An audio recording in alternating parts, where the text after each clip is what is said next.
Sorry guys, I ended the stream. I had to. I had to. I had to. But it's just one of those things. I couldn't break down, so got myself together a little bit better. Only not much, but a little bit better.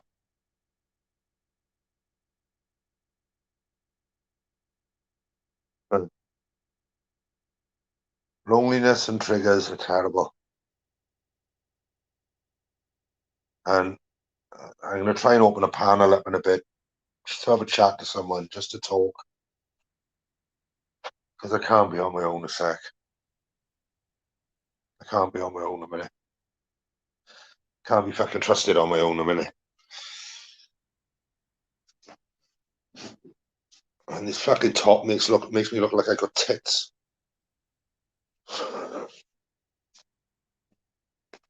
You know. But if anybody else, if they're lonely or feel lonely or you know, just jump in with me.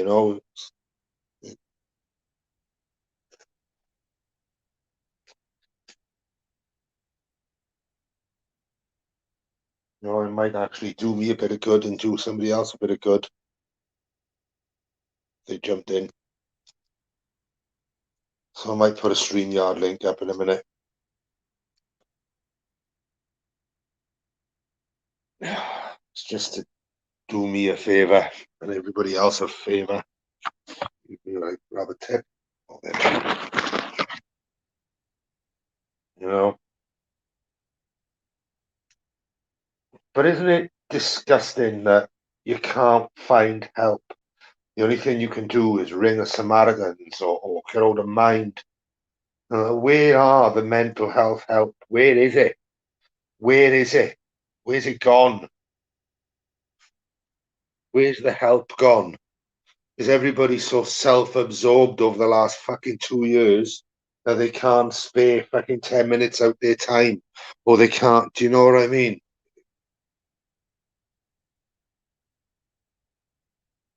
Because there'd be people like me that wouldn't be in this fucking mess. They wouldn't be in this mess.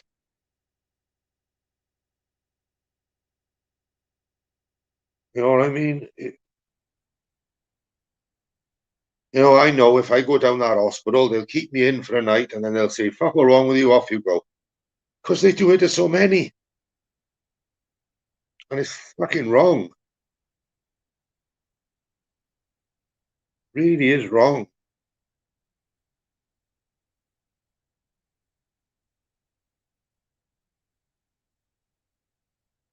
What is the state of what we're all coming to with this shit?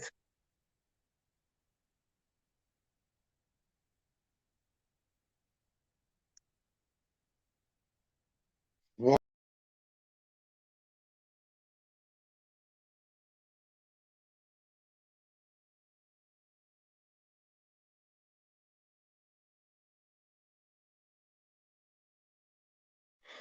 going on, alligator? I just don't understand. I just don't understand that you can sit there and plead and plead and plead that you're unwell, that you need help.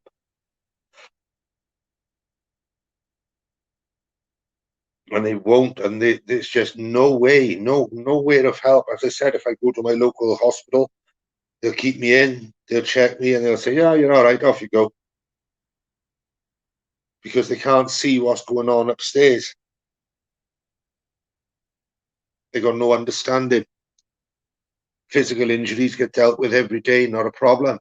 Mental health, fucking hell, there is no help. There is no help.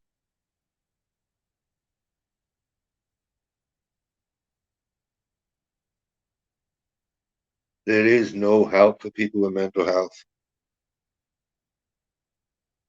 I'm all right, Cheryl. I just had to stop the stream. I couldn't hold it together no more, so I had to stop the stream. Look, you know.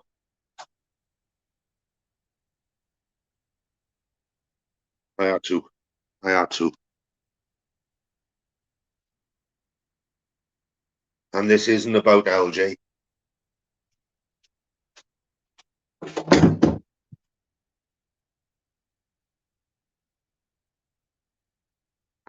This isn't about LJ. This is about how disgusting, right, that mental health services are.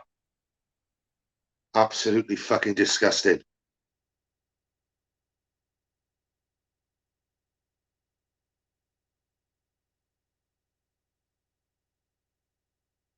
You know, it's just no help for anybody.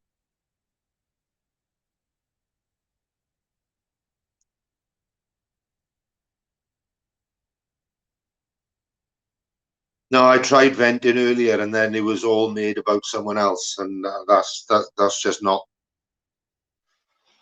And it wasn't meant to be like that, and it wasn't meant for that. You know, this fucking lockdowns and this all this bullshit, and people can't cope. I can't cope.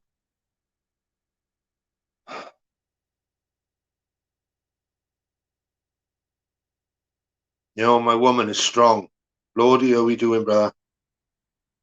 You know, my girl is strong, strong as a fucking ox. Fair play to her. She's a lot stronger than what I could ever be.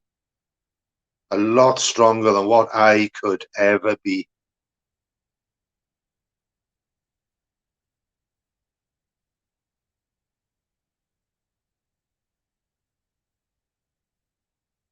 Yeah, I know. I know, alligator. Don't I know it? Don't I know it? My beautiful partner's just lost her brother through it. And you know, and now she's got to watch her partner go through this shit.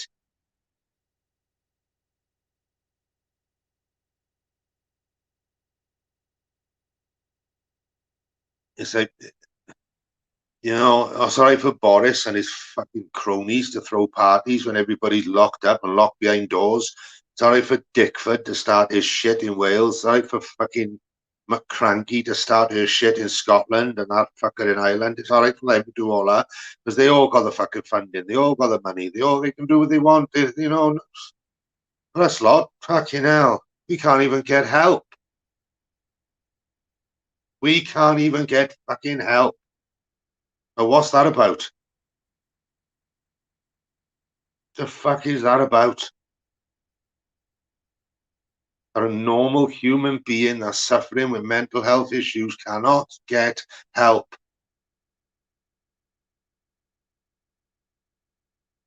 It's all right talking on a phone. It's all right talking to Samaritans. It's all right talking to Mind. It's all right doing them, but they can't do a lot for you except listen.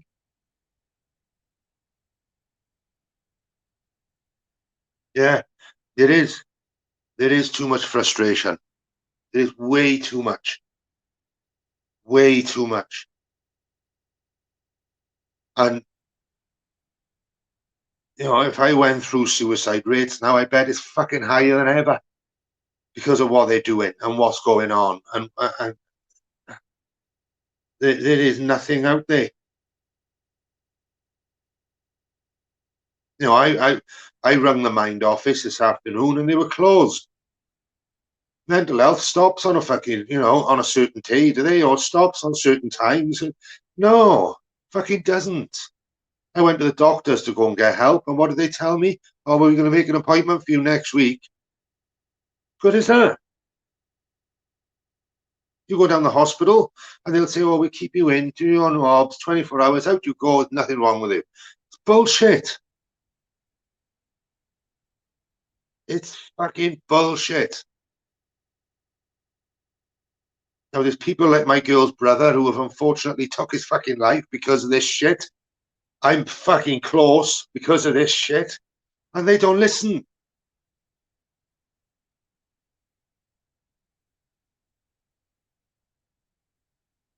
They don't fucking listen. They don't want to listen. They don't want to know. Mental health is too much fucking trouble for them. Too much fucking trouble.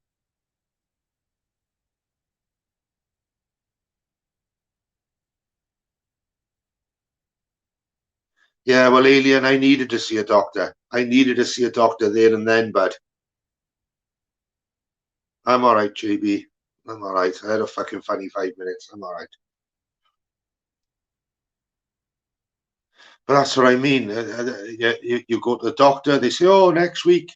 You go to the hospital, they say, we keep you in 24 hours. Oh, there's fuck all wrong with you. You know, it's exactly what LJ's brother did. He went to the hospital, they kept him in for 2 days, let him go, and look at the position now. This is what makes me lose faith in all this shit.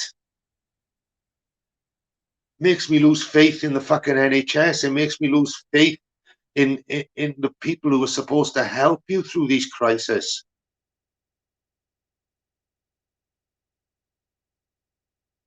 You know? And this is why people are doing what they're fucking doing. This is why I feel like doing what I want to fucking do. What I need to, what I feel like I need to do, because no one listens. Nobody. And I don't mean you guys on the other end of this. I mean the services. They do not fucking listen. They do not want to know.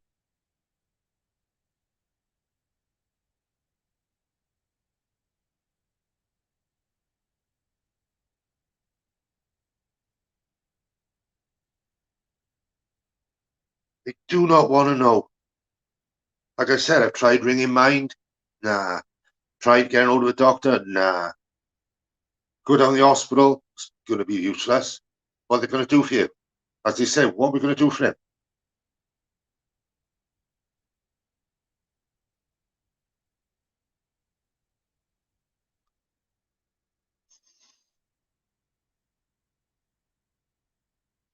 You know, and my girl is like 4,500 fucking miles away, right? And she's suffering there, and she's holding her whole family up. She's got a big family, and she's holding her whole family up, and she's got to deal with my shit too, which is unfair.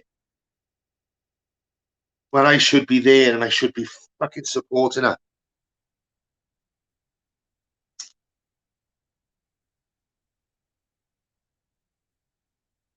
I'm starting my fucking shit all.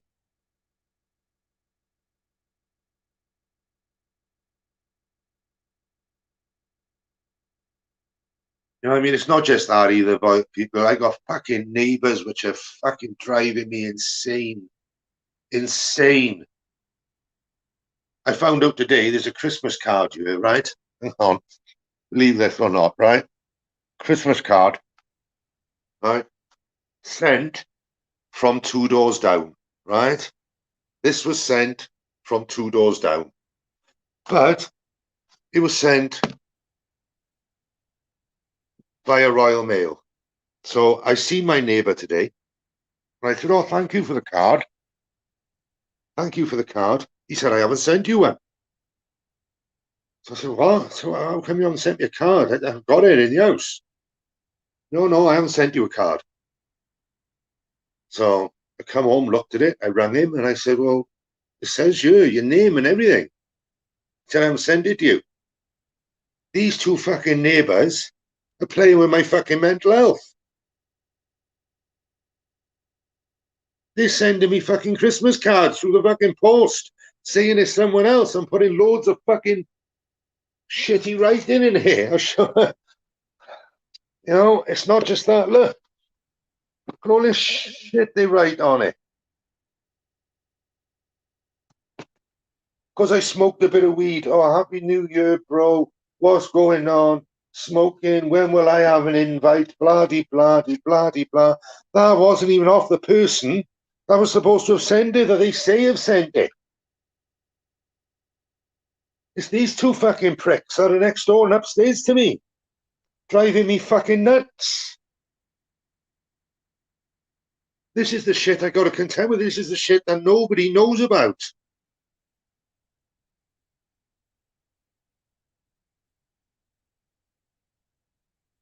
You know, shit being done to my car, shit being done to my property, you know, being reported every 5 minutes for having wild parties.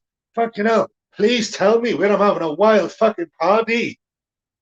This is what I'm getting every day, see, people, and it's driving me insane. Now, I don't talk to Lexus about this because there's no need to, but she knows that I'm having trouble off these people. And I don't listen, and I don't want to go back to prison. That's the last thing I want to do by twisting one of their fucking heads. Because that's the last thing on my that's the last thing. And this has been happening. I've only been here 4 months and it's been happening 3.5 months.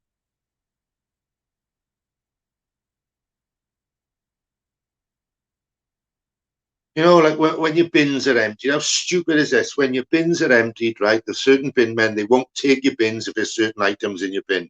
They put items in my bin, and then the bin men won't take my rubbish. The next thing you fucking know, they're pulling the items back out, and my bin is full. And then there's rubbish everywhere, and they're like, oh, it's your fault. They report to me for that. It's them that's fucking doing it. This is the sort of shit that's playing with my head. This is the sort of shit that's driving me insane. And then you've got people on the fucking auditing fucking dickheads that want to fucking bring your name up all the time. Bring you into shit that's fuck all to do with you. It's another thing that's on my mind.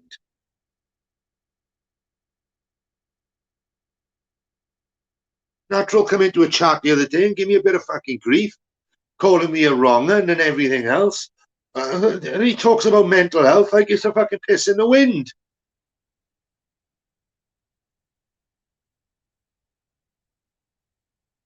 Yeah, my neighbours are fucking tools. They are they are numpties. They are. So it's not just me and LJ and what's going on with her and what's going on with me and what's going on with the family. There's other shit going on as well as putting me under pressure. And there's so much putting me I need to work, guys. I need to get out and get a job. I need to work. That's driving me insane. You know, I'm ill and I want to work.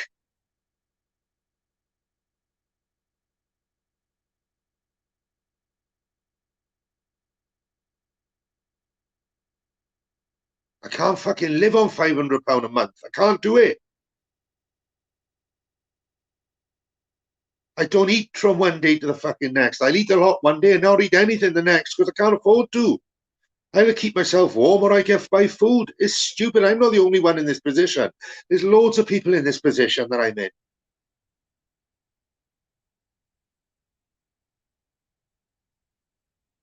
There's loads of people in this position.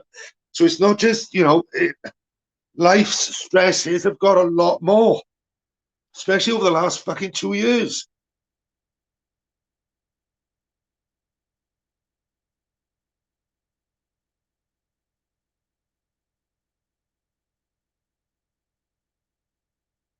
There's people that try and make your life so fucking difficult, and then you take it out on the wrong people, and then your life is made even more difficult because you took it out on the wrong people. I said, for fuck's sake, when's it end? When is all this going to end? I haven't said, do you know what, right? I've moved here 3.5, 4 months ago. Before that, I locked myself in another fucking flat for months.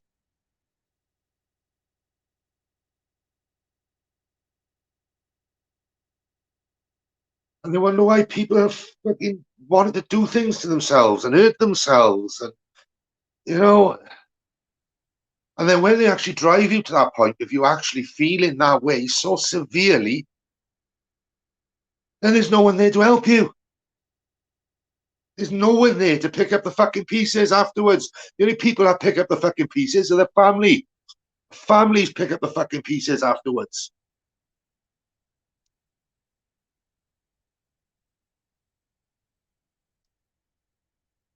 What is fucking going on? What is going on with this fucking world?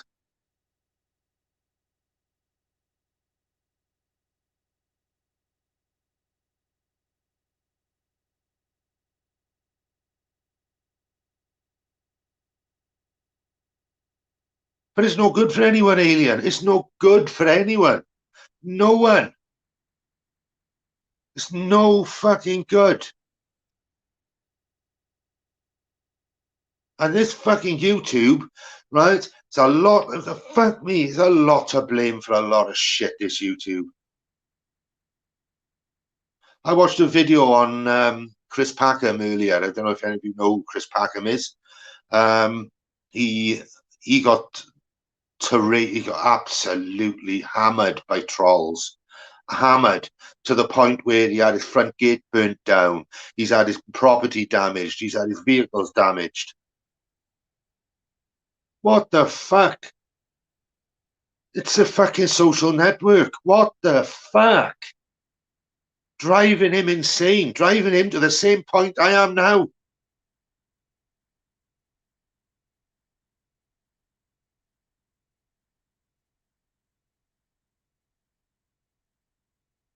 It is poisonous. It is. This fucking YouTube is fucking poisonous. And the problem is, right, it's also very addictive. Very, very addictive. And some people can't step away from it. They've got to be on it on a daily basis. And I'm guilty of that.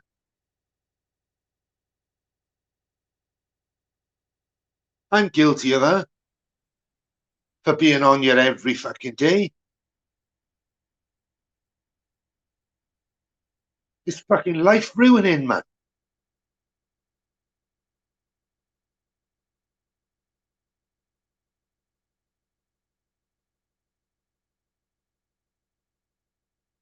Yeah. And this is the problem. And then when people get fucking traded by bullshit like JB and Reeb, and you know what I mean, it just gets too much. It's like, are you all fucking real? It's a fucking social network.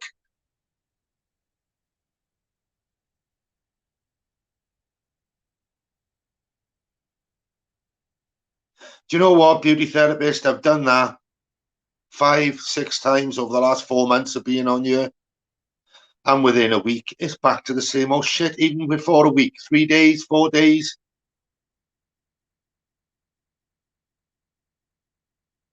It's insane. Absolutely insane. And then the problem is, see, it rolls on. People watch and listen, and they listen to all the drama, and they watch all the bullshit, and they get entwined in it. They get wrapped up in it all.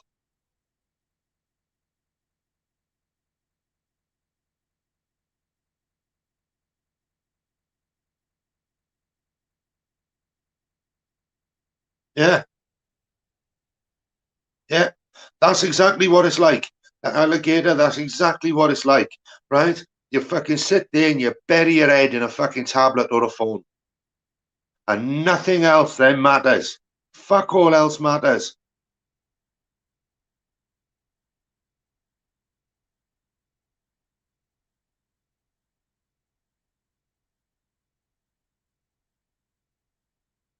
Yeah, my girl turned me on to some music, and it does help.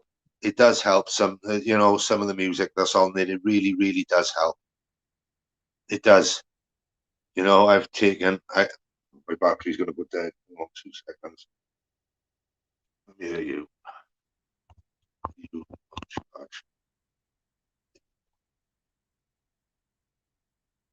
It does help.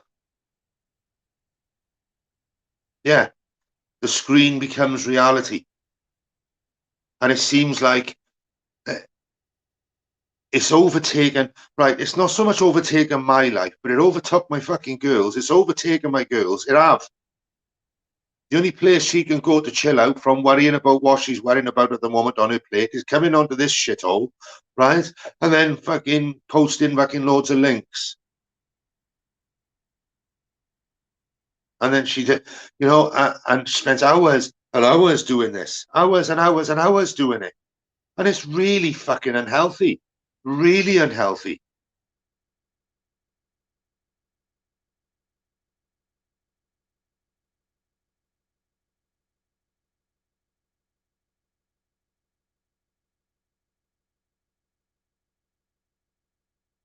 I'm a highly strung person anyway, beauty therapist. I am. I'm a really highly strung person anyway. I am. I worry and worry and worry and worry and worry. And that's me. I am. I'm a worrier. I am.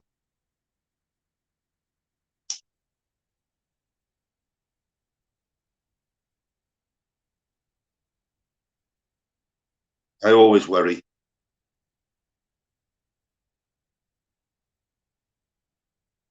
But not even that's helping. Short walks. This is what I mean. This is what I mean. I've tried because I felt down the last couple of days, and today is the worst. Today has been the worst, and because I've tried to get help, and I've seen no help. I've tried.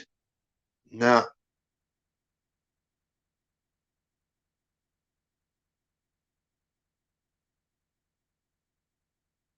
thanks, Sparky. You know, and as I said, the reason why I think I'm in all this fucking anguish and pain as well is because my girl's going through so much anguish and fucking pain, and it does.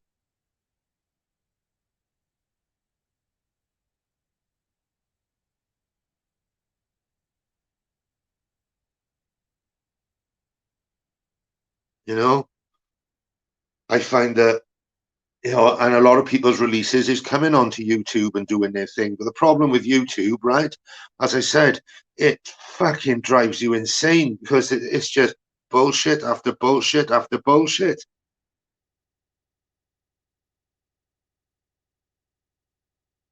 You know what I mean? My girl comes on, and because she's a pretty face, people think she's fucking easy. Because they can say, "Oh, look how pretty she is." Oh, yeah, she is gorgeous. She's absolutely amazing. She's an amazing person. But because she says hello to you, it doesn't fucking mean that she wants to sleep with you, for fuck's sake. Get a grip.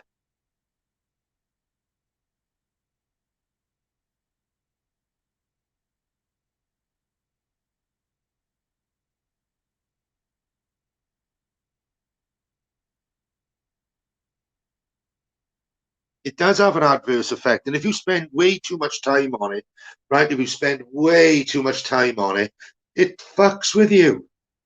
It really, really does.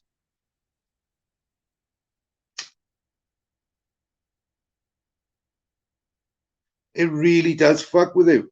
It does.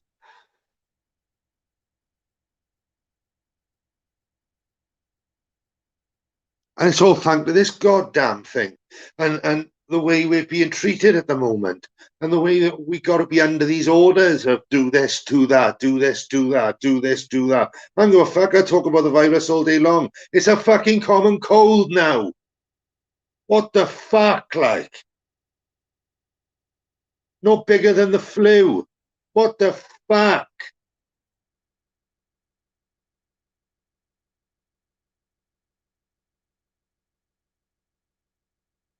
Fucking media frightening people. Oh, there's 20 fucking NHS trusts that are in entire chaos. They're in chaos because of the pricks that are sacking the fucking nurses and doctors. Not because of a fucking virus. They just use that as an excuse, the fucking clowns. And they can fucking strike me down. I don't give a fuck.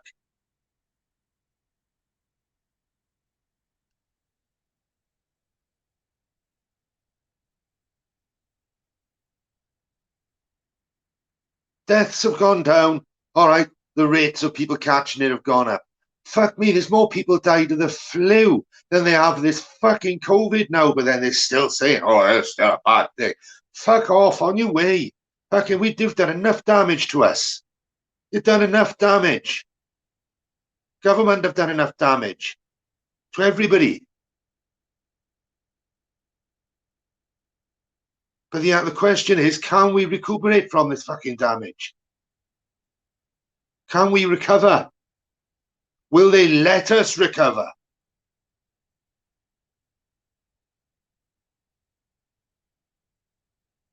I've had that fucking COVID 3 times. I had it the first time round, it put me in hospital. The second time round, it made me ill for about a week and a half, and I couldn't fucking breathe.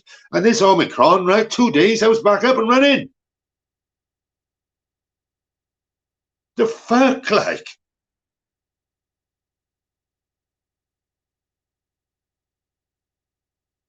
Well, Boris the bollockhead is fucking sat there fucking throwing his garden party, sipping his fucking champagne or his red wine with his fucking minging wife.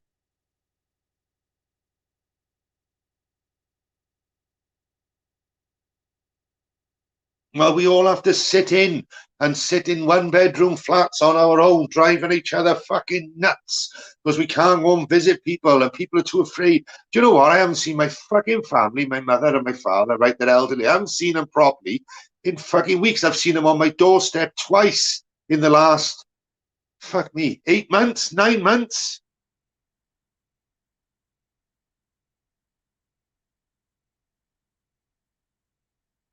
What is going on?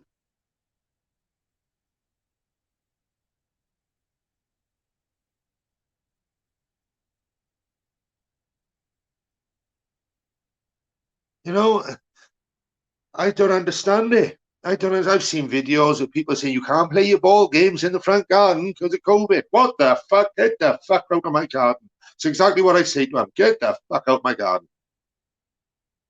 Don't tell me I can't go out of my fucking house. But the problem is now, see, because it's gone on for so long, we're all trained to fucking stay in now. We're all trained to keep the 2 meter distance. We're all trained to keep these fucking nappies on our faces. We're all trained to fucking watch out for stupid things. You know, people, fuck, if you fart in a shop or cough, people have moved next to the farter rather than the cougher now. Used to be the other way around fucking 3 years ago.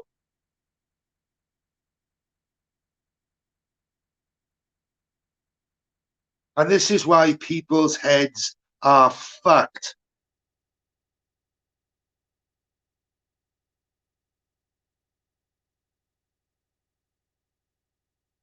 This is why people are in a fucking mess. We're social fucking creatures. That's exactly what we are.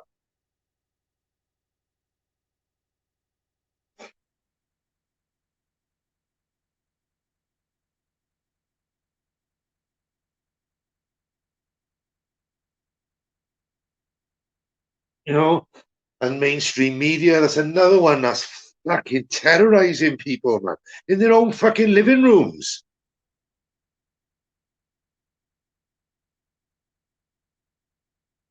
I wanted my LJ. When LJ came up, we go meet my mother. My mother said, oh, we can't come in my property, mind. Why? Oh, because of COVID. I'll go and get a fucking test then.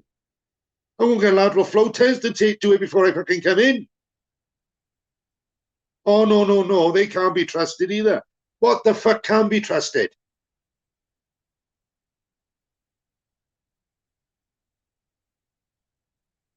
What the fuck can be trusted? Fucking hell, I had that booster thing. My fucking legs all swole up and out off the shit. In fucking agony for 3 days afterwards. The fuck is in it?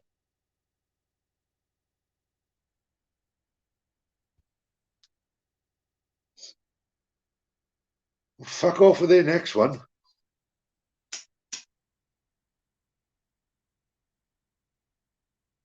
And I had another letter yesterday off the government saying, oh, you're an extremely vulnerable person. Oh, just be careful now. Don't go out. Don't do this. Don't do that. Don't do it.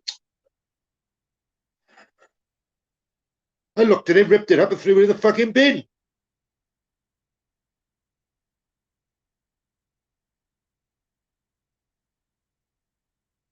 No, I don't have a family, glue sniffer. I've got a one-bedroom flat.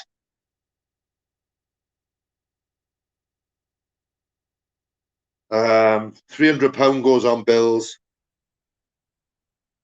£350 goes on bills, and I got £150 to last me a month, and that's for food as well.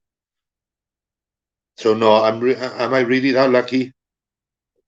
My girlfriend, yeah, I am lucky. I am lucky. I'm not going to say I'm not there because I am very, very, very lucky because she's the most understanding fucking person in the world. But I don't have a family. I have a mother and a father that I don't see because they're too afraid to fucking go anywhere. They're too afraid to get out of their own house. They're too afraid to go for a walk. They're too afraid to go shopping.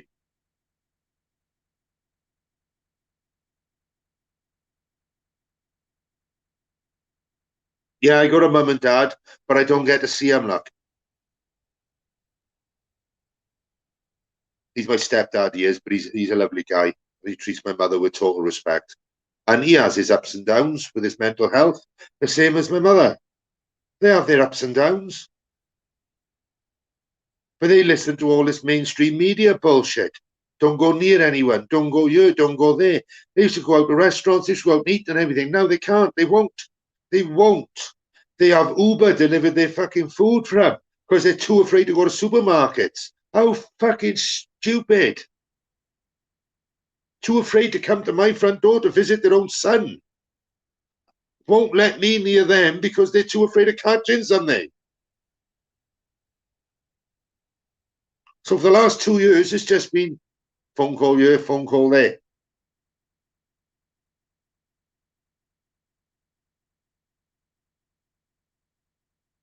Too much for people to fucking take, man.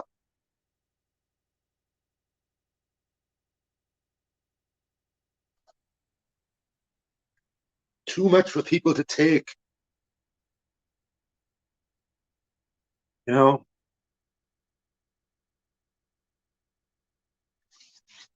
unbelievable. And then for all those months of saying, "Oh, I come from a fucking wet, whatever they call them, they fucking wet markets," when we all knew it come from a fucking lab. We all knew it. Another set of fucking lies. Lies upon lies upon lies upon lies all the time. But then you don't get to trust your fucking fellow man then.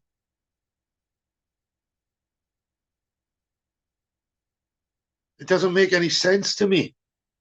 Doesn't make any fucking sense to me. And then you've got people like my fucking neighbours who are so downright fucking cruel. Not just to me, because I've got a couple of elderly people in the street. They do it to them too. There's a couple of people that are terminally ill. Two people that are, and they're fucking bullying them. What the fuck? Aren't we supposed to be all pulling together now? Aren't we supposed to be helping each other?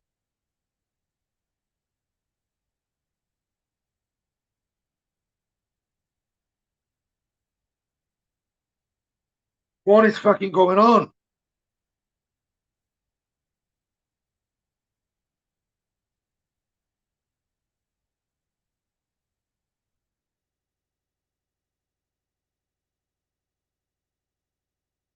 Chuck the stream yards in. I'm finished ranting now.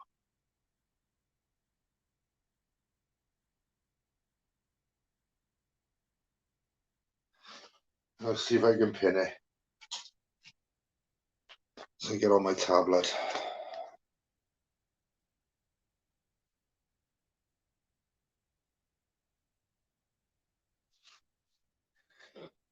Do you know, I don't know. I don't know what is going on. I don't know what is going on with this fucking world we live in.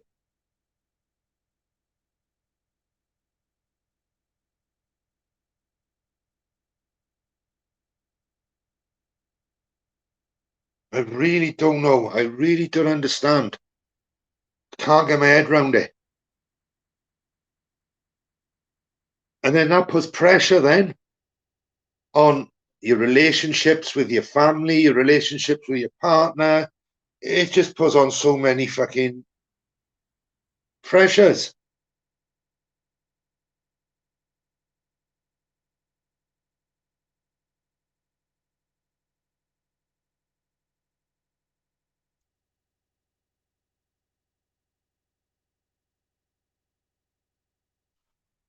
Why is that pinning? Fuck's sake.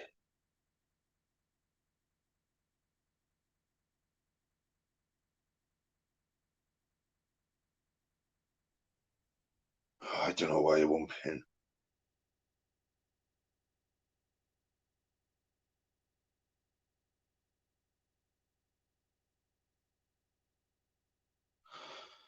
I really don't understand why is nobody interested in helping anybody else anymore?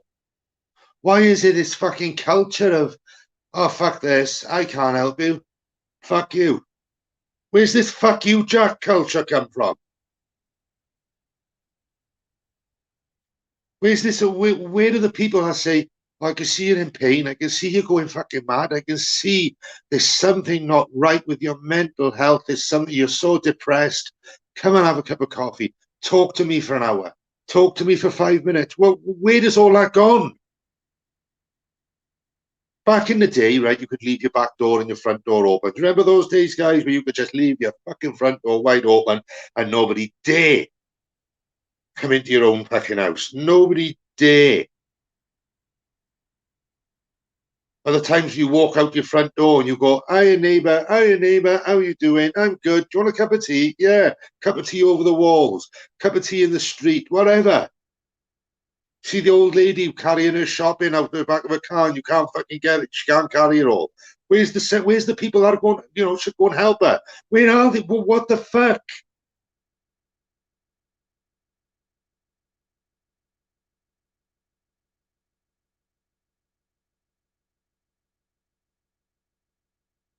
Seems to be a fuck you, Jack society.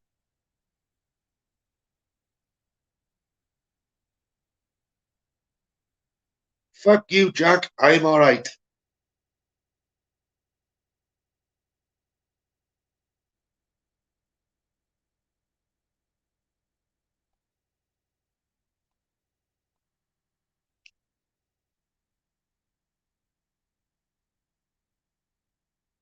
Yeah, you're right there. That's absolutely bang on the fucking button, that is. Come on now, right? I was in a fucking relationship for fucking nearly fucking what? 4.5 years? And for 3.5, 4 years of that, I was beaten to fuck every day. Beaten to fuck every day. I thought that was normal in the end. Thought it was normal.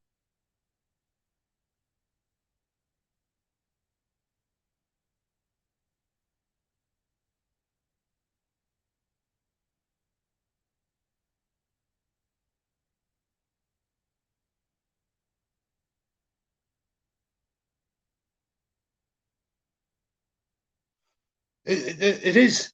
It is. Even the people that are close to you, you lose trust in because of what's going on.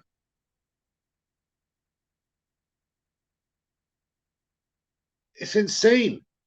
Absolutely insane.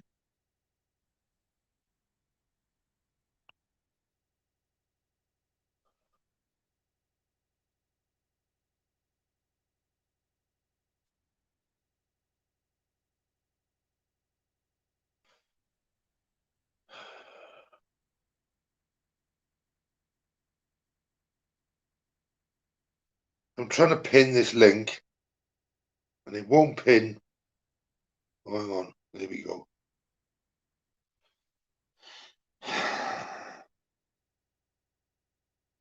You know, and the problem is, right? There's people going through so many pressures of their own that's where the fuck you Jack thing comes in.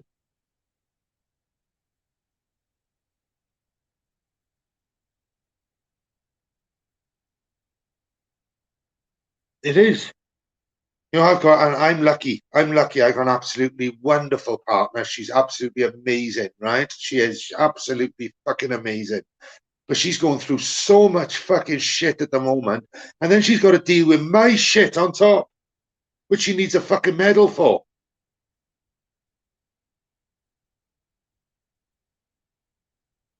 Me breaking down, crying to her and that all the fucking time. Although she's got her own problems.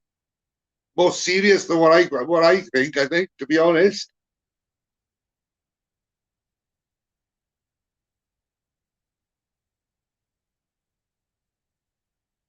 I just don't understand. I don't get it. I don't get where we can't help each other anymore. And it's not physical help, you know what I mean? Yeah, it could help, physical help, but the mental help we need more than anything.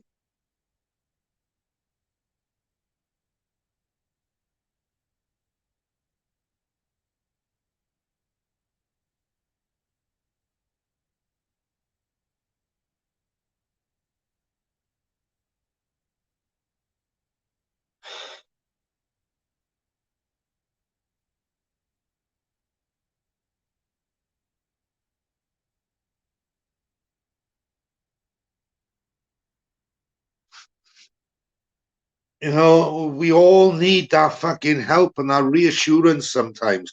And when we look to people for reassurance and help, sometimes we either get a little bit of it and we don't get what we need, or we don't get any at all.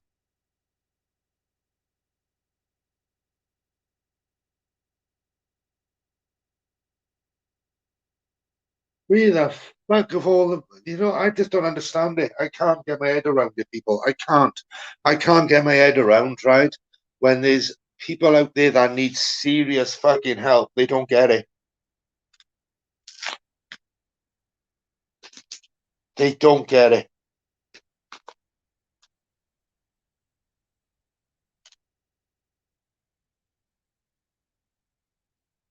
I'm fucking disgusted with the way things have gone. Absolutely. I'm a fucking ashamed. Absolutely ashamed. It feels like they're taking the human out of human being. Do you know what I mean? Taking the humanity out of it.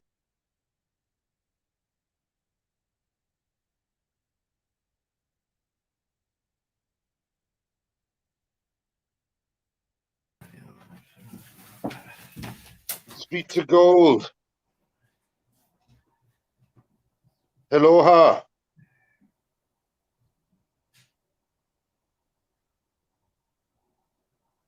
Ah, right. Okay. He's just gone to get his headphones.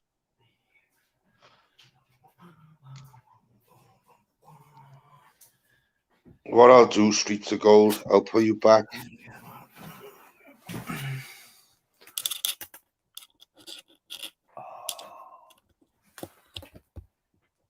Right. I'll put you back a minute, Streets of Gold.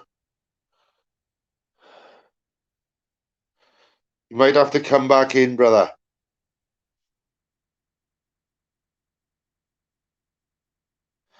All right to come back in, Streets, yeah? You don't want to hide your face? You do want to? No? Okay. How are we doing, man? Yeah, I'm not too bad. Sorry to hear about your episodes, man. I hope I can spend a bit of time with you and lift that spirit. But thank you. It's just too much, mate. It's just too much. I don't get where they're taking the fucking human out of human being. Do you know what I mean? They're taking the humanity out of it. They have. It's like vampires. They're just sucking the life out of people. Unbelievable. And you're just left empty. You're just left with nothing. And yeah, looking on the people for help and advice is non-existent nowadays. Like even amongst like you say, friends and family, it's a battle we all have to do alone. And a lot of that I get from my biblical stuff, because I try speaking to people. I try to get on a level, like, this evil out there, people, like it exists, and they don't want to hear it. That's right. That's right. And this is what I mean, right? What the fuck is going on with the world today? Why are we in this fucking position, right, where it's the fuck you Jack society? I'm all right. Yeah. As long as I'm getting mine. I don't understand it. I can't get my head around it. I'm not like that as a person. No. The reason why I'm in a mess is because my girl has lost her brother, right?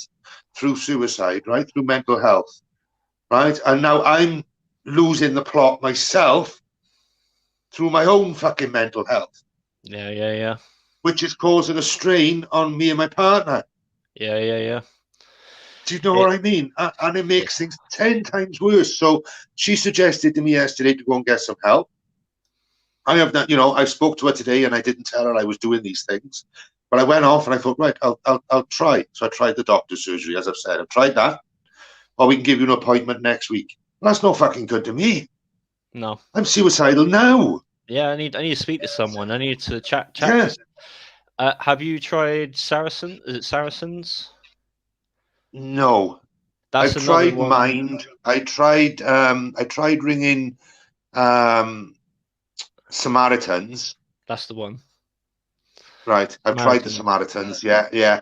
And do you know what? Right. It's okay when you're talking and you're talking to them, but as soon as you put that phone down, it's like a fucking tidal wave. Yeah, it all comes flooding back, and you're left with the memories, and you're left with the hurt, and you're thinking, well, what do I do from now? Because right now, I'm feeling like absolute like I don't know what you're feeling, but all I can I feel imagine like is shit, some mate. intense emotional pain that needs to let itself out. It needs to be expressed. From my point of view, it should be expressed privately, because a lot of this is personal stuff. It's basically weapons that people can reuse on you, um, and and and it shouldn't be like that. It shouldn't be that, like, No, because I'm emotional and because I'm feeling this type of way, um, that people can use it against me. you know, my girl said to me earlier. She said, "Look," she said, "you've got this fucking rock hard exterior, but your interior is so soft." And it is, and it is. I wear my heart on my sleeve. I'm terrible for it. Yeah, Terrible for it, you know. And yeah, I can pick up my fists and I can fight any fucking man. It makes no difference to me. Broken bones and fucking cuts and bruises will heal. So the mental shit that you're going through, that doesn't go away. no. It stays with you, and that's why you try and be a good person. You speak well to each other. You treat others with respect, how you want to be treated. But that's not always going to be the case. No, Um, it's not. It's not.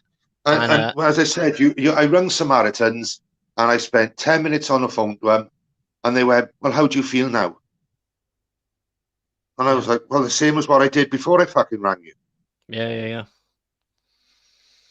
She said, "So what?" So the woman said, "Well, what can we do to help?" I said, "Get me in touch with mental health nurses or some sort of someone that I can, you know, that's qualified to diagnose what problems I'm having at the moment." Yeah. Ah, well, we can't do that. Well, No, what do you mean? Well, you've got to yeah, go to your GP. I said, "Well, I've been to my GP and they told me I got an appointment next week." "Oh, well, that's not good enough." I said, "Well, you tell them that." yeah. No, everything's been put on a back doorstep because of the current situation we're in. They're trying to say that they're overrun with COVID patients and the new epidemic, where it just seems like a holiday for them. Like it really does seem like they're just slacking at every opportunity. No, we can't have face to face. We can't see you until, like say a week from now. And They and go, when "I got 10 days off." That's what they do. wow, They go, "I got 10 days off now." yeah. It's like, for fuck's I sake. I was reading a story just today of Patchway Police Station, and they closed two of their sites because they had a Chinese person arrested, and they thought that they may have had the flu. Like you say, it's something that's like so. It's almost racist, like just because they've got a Yeah, Chinese person, that suddenly, oh well, everyone's got to stop, everyone's got to go home, and that was two police stations in Bristol. It's diabolical, and like, absolutely unbelievable. Absolutely. Hiya, Spunkfish. How we doing, brother? here's gentlemen. Yeah, Spunky's all right. Good boy. Yeah. I don't know what's going on with the world, because I'm telling you now, right? Over the last couple of days, I've been feeling so fucking down, and I have took it out a bit on LJ. I have, right, on my girl. I have, right. I have, and I shouldn't have, and I know that. I know that. But when it's the only person that can actually calm you down, talk you down, and be your rock, although she's a rock for all her huge family at the moment because of what she's going through, she's just come out of a unit herself Yeah, because she's a nurse, and she's just come out of a unit herself because she's burnt out because of this shit. Now, she's a genuine case of being ill. mm. She hasn't gone 10 days off. Yeah. You know, she's She, gone, "I've got to go to work. yeah, I've got to go to work." yeah. until that doesn't work anymore, and she has to take that time off and take a break. And Absolutely. it's not just a week; it's No. fucking months. Yeah. Because of how overrun the system is at the moment. Like they're building it up and pushing people to their limits. They're expecting them to be vaccinated, and they're expecting them to be jumping through hoops on a 13 to 16 hour shifts. You know, like 4 or 5 days, like 7 days in a week. Some days not even having days off in months. It really is the chaos that they're creating isn't intentional. It like they know what they're doing. They know that it's not going to last, and so they just want to keep it going, keep the money coming in. Yeah. Well, people are fucking people are terrified to go out their own fucking front doors. Yeah. If you're the older generation, you're terrified to go out your own front door. If you're the older generation, you listen to the BBC, they listen to ITV, they listen to Channel 4 News, they listen to all this bullshit. They read the papers. They do you know what I mean? They think, oh, look at this now. We're the 2020 NHS fucking areas going down now because of this, it's because they fucking got rid of all the staff. Yeah. They're creating all of this this disorder, and they're just letting things just go to rot, go to shit. They don't want this current system, and that's where you've got a lot of liberals in the media that are like just poke at the things that actually make our very foundations of society, things that actually give us sovereignty as individuals, and feel encouraged to be a part of it. But yeah, their excuse is, oh, we can't afford to give the NHS all this money. Bullshit. Yeah. Stop sipping fucking champagne in the back of number 10 in the middle of fucking December when everybody else was locked in their fucking house. 7 parties in a Christmas that is supposed to be an epidemic. You know, they know exactly what they're doing. Fucking right, they do. To think that it's unintentional, you really have to be like just deluded, because they're just laughing, spending all of our money and creating money out of our failures, out of debt. Yeah, it is a cruel system, and the more that you look into it, the more that you listen and pay attention to the times that we're in, it really doesn't fill you with confidence.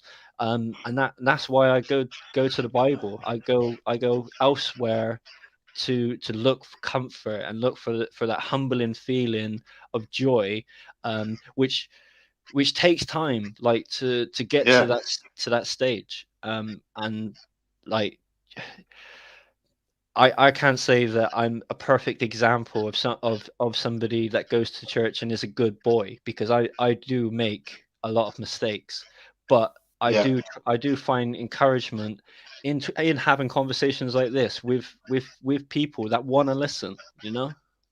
Yeah. Well, it's only human to make mistakes, isn't it? You know what I mean? We are only human, but the thing is, right? Our learning curve, we've got to learn from those mistakes, haven't we? Yeah. Otherwise, and the problem is people are not learning from the mistakes. No. Especially the hierarchy, the fucking silver spooners, you know what I mean? That the eaten fucking idiots, the Oxford, Cambridge fucking dickheads, you know, the self-entitled fucking prats. It's all a game to them, you know, like especially when you've got Boris being cornered and being questioned about certain things that like he's done in public that he should really be ashamed of, and yet you won't get an apology, and if you do get an apology, it's because he pretty much on his last legs. He's forced into it, like yeah. Otherwise, they're just going to remove him in a flat minute. So what do you like? You know, with a physical health thing, right? If you go into hospital with a broken leg, they can fix that. If you go in with a broken jaw, they can fix that.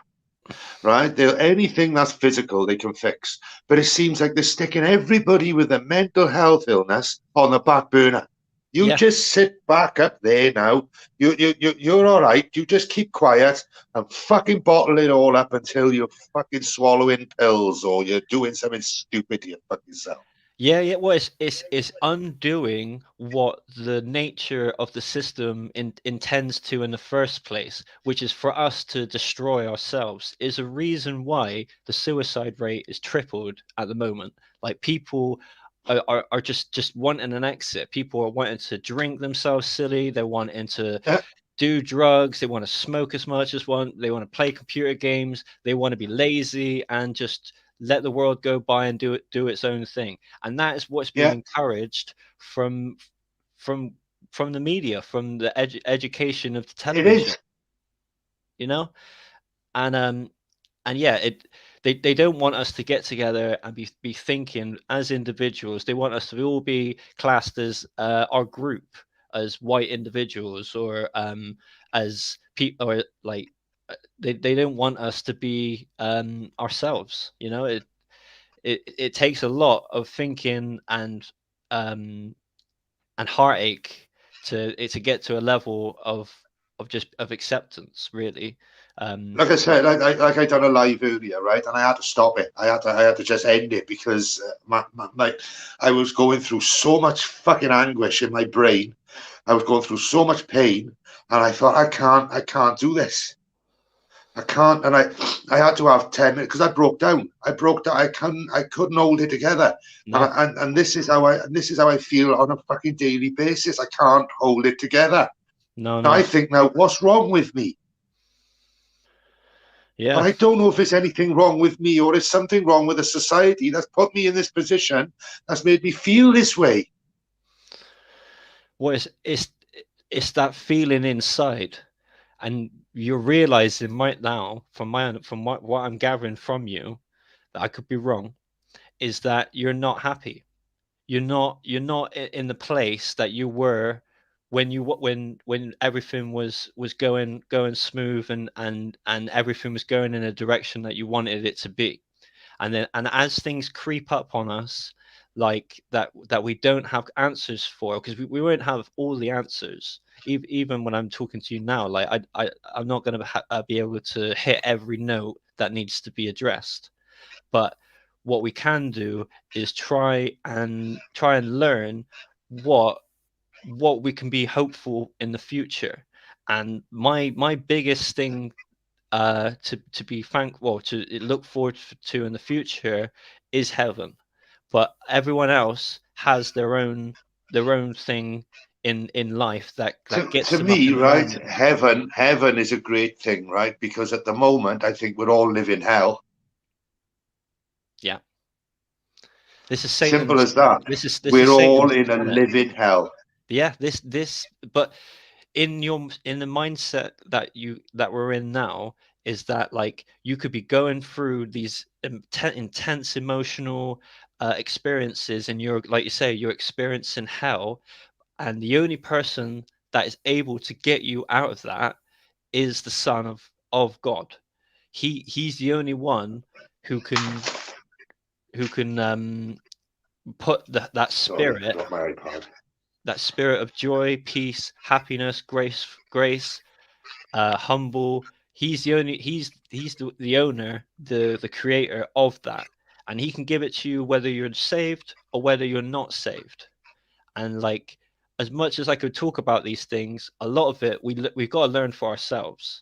Like I can't say that I like I'm gonna give that to you this evening. The best advice I could give is to just read the Bible, or attend a church of a King James Bible believing practices.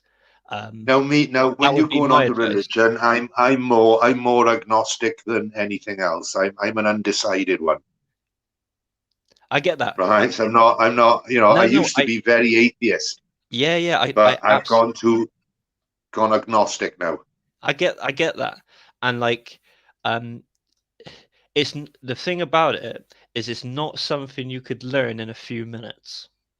Like I could speak to you for hours right now about what I believe and the hope and joy that I think that I have, because a lot of this is in our heads and what we think and understand. But like, it's something that you have to just dabble in, like for an hour or two a day, and then you leave it. You go on and you go do your usual stuff of being you, because you can't let it overtake you, because you still got to operate. Yeah, I know what you mean. But I don't, I don't take this offensively in any way. Do you know what I mean? Because it's not, no offense taken whatsoever. But to turn, I used to go to church. My parents are very, very. They're Church of Wales, Church of England, C of E job, King James Bible, so on and so forth, and they've tried for years to try and get me into Christianity and so on and so forth. But the reason why I'm agnostic and I'm undecided is because, is the Bible true to word, or is it just parables? Are they just stories for you to live your life by? You basically, you don't take it by the literal word, but from the teachings of the gospel, do you understand? Like, there are certain words and phrases that are spoken, and you, the more that you go through the correct understanding of the gospel, do you get an understanding of basically his grace? Because each of the Bibles are demonstrations, from my understanding, of his grace. And I can only speak from my own experiences of how much uplifting that it allows me to let go of my past and think about the sacrifice that he made, and the suffering he went through, in order to erase all sins, like for everyone. There's nobody he can't save. But yeah, like there's a lot of people that I've spoken to that, like yourself, have some understanding, and have spoken to other people, and I've not really fully got into it, and like, everybody's got their own salvation plan, or they don't pursue it. But from my understanding, if you're not looking to him, and you're not thanking the creator, or look, then he's not always going to bless you. Like, it's like, can't, like, yeah, he's going to give you treats, but he's not gonna always give it to you if you still continue your sinful way. You have to kind of recognize that we're all bad, and there's nobody that hits up to the mark. And if it wasn't for his sacrifice, we wouldn't all be saved through him. Hey, Master Ron. Hello there, Master Ron. Hello, Smokey. Yeah, let Street of Gold finish what he's got to say first. No, I finished. I think.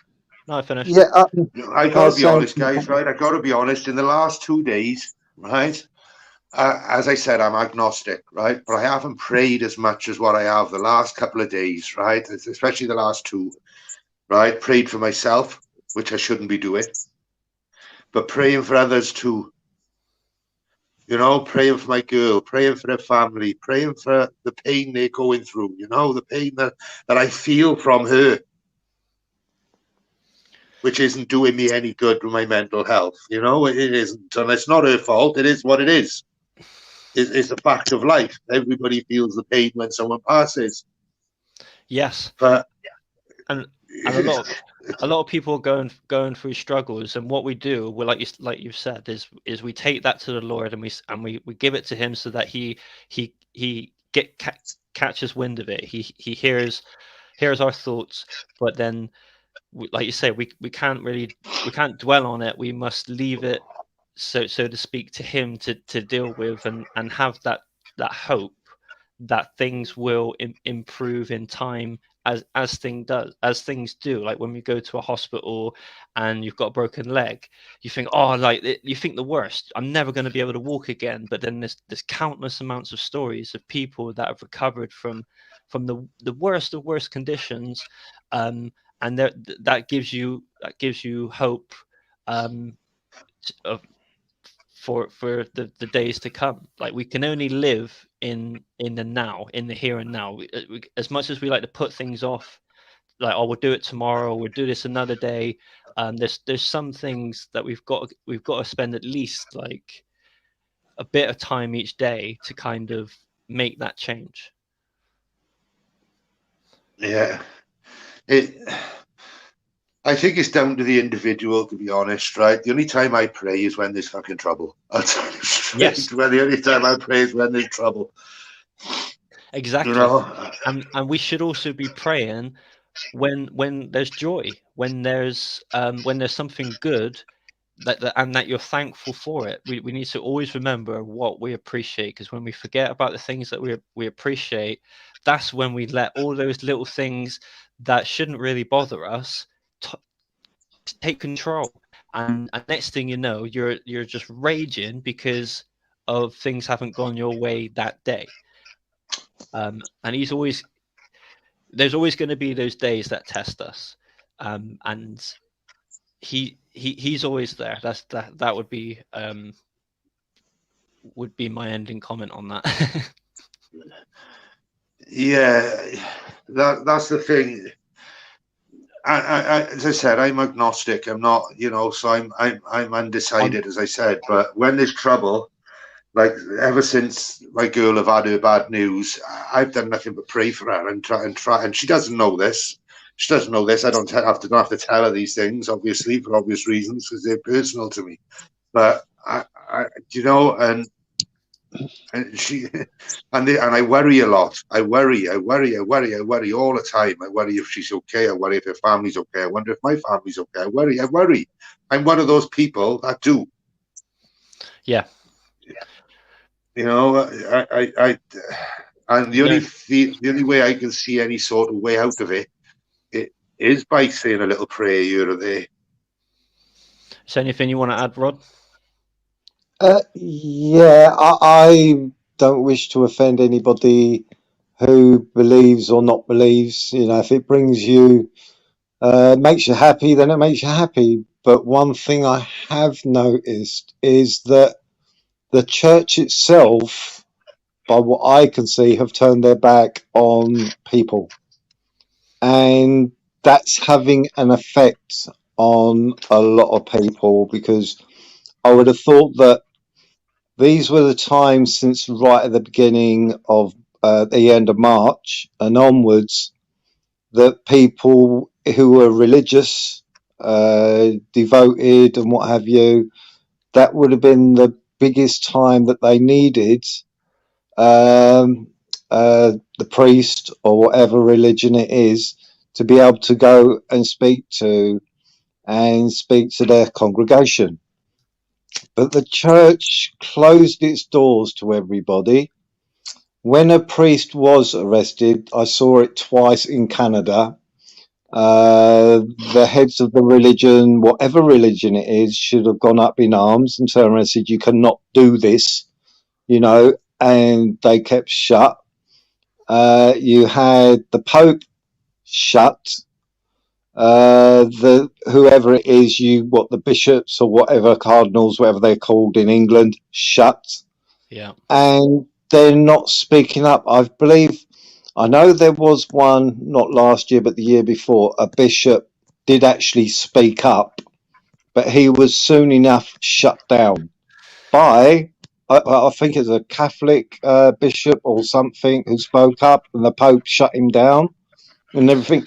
And this is the problem with the faith of religion at the moment, the church or whatever, synagogue, you name it, whatever, that they seem to have bowed down to the new religion themselves and shut their doors to the people who are going there day by day, week by week, year by year for countless times, and they just sort of turned them away.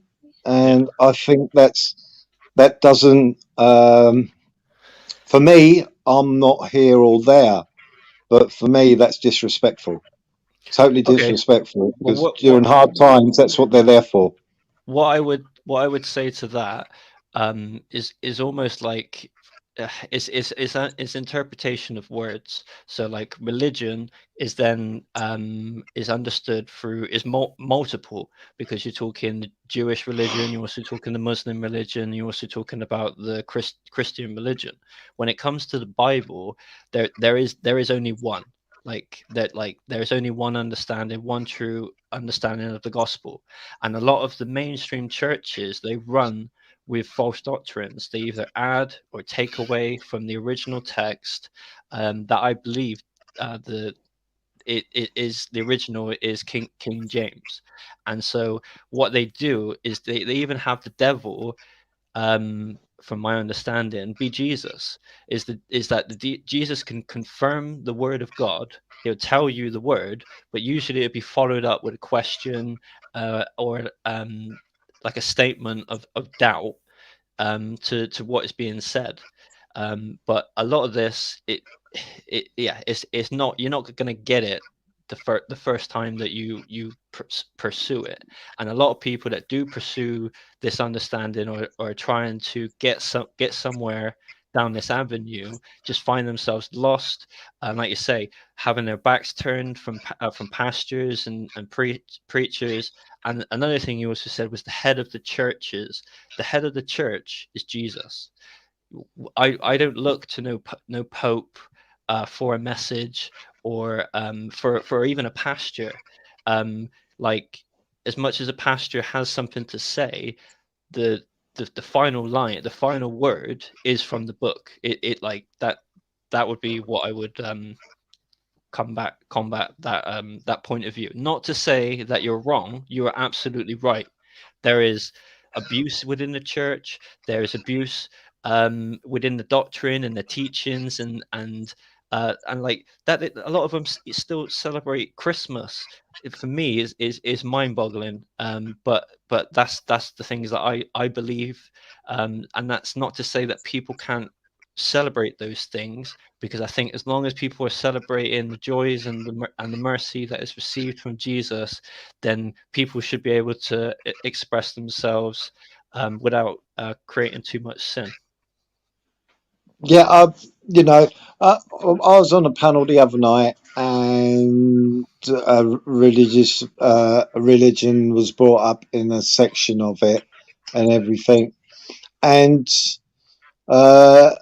somebody, an auditor, come up on panel and everything, and I spoke to him before on this matter, and I turned and said, "We're good on you. If it brings you happiness and goodness and what have you, if it makes you feel good, then there's no harm in it and everything." But a couple of other people had bad experiences through two different sorts of religion. Yeah, I've even heard Yeah, I've even it does heard happen. cases from nuns, sorry, that have had to escape the prisons that they've been in whilst being a part of the clergy. The abuse and the torture that they would suffer if they weren't gonna conceive babies with the other pastors and stuff. Like, don't get me wrong, religion, or like the yeah, the aspect of spirituality is dangerous. It can be used to manipulate people, and can be used as a form of control. But you have a mind, and you have a way of deciphering what is good for you and what is bad for you, especially from your past experiences. And you have to be diligent in what is being spoken, but also not to criticizing. You can't, as long as they're speaking about the word, as long as the word is correct, then really, like, there's not much you can add or take away from it. You should, from my experiences, be thankful that the mention of Jesus is being presented, and yeah, just not be too critical on others. But yeah, it's not something that somebody you're going to get like within your first hour of going to church, because there are a lot of fake churches, fake books, and a lot of this is in our schools, is being taught to children at a young age. I had a friend who went to like a Roman Catholic school, and yeah, they would say their Hail Marys. He would quote some scripture better than I could, like, but when you looked at the person, that was the last thing you would expect from them. Like people are tremendous, but they can also be devious. Yeah, to each their own. Like I said, as long as it doesn't harm anybody, and what have you, I'm all for religion. You know what I mean? It's only if it starts harming, like you said, with nuns, Abuse. where it's and religion in the past has been caught out to be a lot of abuse on a lot of people of different ages and everything, but And hopefully it's moved on from there. no, We no. you don't think it has? Even today, even in churches today, you can guarantee, like, within the Catholic, within other religions like Islam or Judaism, I think that's Jewish, that there's still going to be the nature of the beast, and the beast is to create as many victims and to leave people as clueless as everybody else. Like a lot of people, um, yeah, there's like myself. There's a lot we don't know, and they twist things to their own nature, and they make it their own. That's one thing that man likes to do, is to think of themselves so greatly. But we were created from dust, and had life breathed into us. There's so much, when you do look at the right doctrines, there's so much to be understood that you won't receive from your history lesson, or you won't get from a science book. Not to discredit science, because there is good science, but there's biased science. Let's get Smokey back on. So how do you mean biased science? I thought science was science. If it's proven by science, then it's inevitably true. Yes, but then there's also people that will claim things to be true, and then later on down the line, people find out that that they weren't so smart, and that they hadn't actually had a discovery throughout their whole careers. And we already know of science today, it's all about money. How much wealth they can earn out of the science, instead of, like it was at the beginning, from the wheel onwards. But now it's about how much money can I make out of the science, not how much I can give the world from the science. Big difference between the two. Yeah, absolutely. Yeah. And like there's things about data spreadsheets. There was a saying that I heard that that it can be the most impactful information, or it could be the most detrimental. Like depending on the subject. And we're all fascinated by things, especially men. Like I know women like to have the chat and the whole conversation about stuff, but men really like things, and yeah, like we're interested in we understand things a lot differently. Men and women understand things a lot differently. Yes. Women work on emotions. Men work on logic, unfortunately. Logic. Yes. No, but it's not. We complement each other, so to speak. Especially if it's a good working relationship, which we have seen, but recognizing the fact that we're not the same. Yes. Yeah, see, belief-wise, me and my partner Maria Moon are completely on two different spectrums. But I respect what her beliefs are and everything, and I believe she respects That's exactly the like way me and how I LJ. make them and everything. You know what I mean? And that's how it works for us. Like But me, yeah, I'm the same. I'm the same as you, Master Ron. Right? I'm not so much agnostic. Atheist, but I'm agnostic. But LJ is a firm believer. yeah. You know, so and I've heard her pray with me being, you know, with her sort of thing. You know, so she is a firm believer. I don't disrespect her in any way for her beliefs in any way, shape, or form. She, you know, she can believe what she wants. She can, you know, as long as she's got that little bit of hope to cling to, then I'm happy with that. You know, it's brilliant. It's brilliant, but I don't have that same force of hope to cling to, if that makes sense. Yeah, I get that. See, that's what I mean. That if religion is going to play a major part in your work, in your life, and it helps you through the good times and the bad times, because you know that's what it's there for, is the belief and everything, then it's got to be a good thing. You know what I mean? But she's actually got me praying. She actually got me praying, believe it or not. She is the reason why I started. Yes. Mm-hmm. Yeah. You know, so, you know, a little bit of hope inside me thinking, well, if you do exist, do me a favor. Just fucking grant them calm and peace and love and just help them through the difficult time, you know, just please. And that's You know, as Mhm. well as help me through mine, as well as help other people through theirs, as well as, you know. Through different days we feel joy and we feel sadness, or we feel what we do that particular day. and we're not going to wake up and go, right, I'm going to be feeling this today. It's just, we just got to ride whatever the day presents. And usually, like with past experiences, that can linger, or like past thoughts of things that we've got to have an answer. We've got to break through and decide if this is good, if it's going to be good, or if I need to, or if it's going to be bad, what do I need to do in order to make things in a better favor.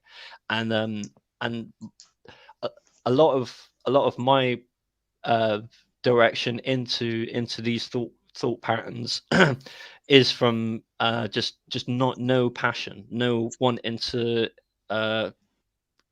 no wanting to just get up in the morning and just be stuck in that emotional upset state because I didn't get my way. And that's what I eventually figured out, was that I needed to just kind of let that go, let that past idea of who I was at that particular time leave, because it wasn't helping me. It was only just making me feel worse because of the place that I'm stuck.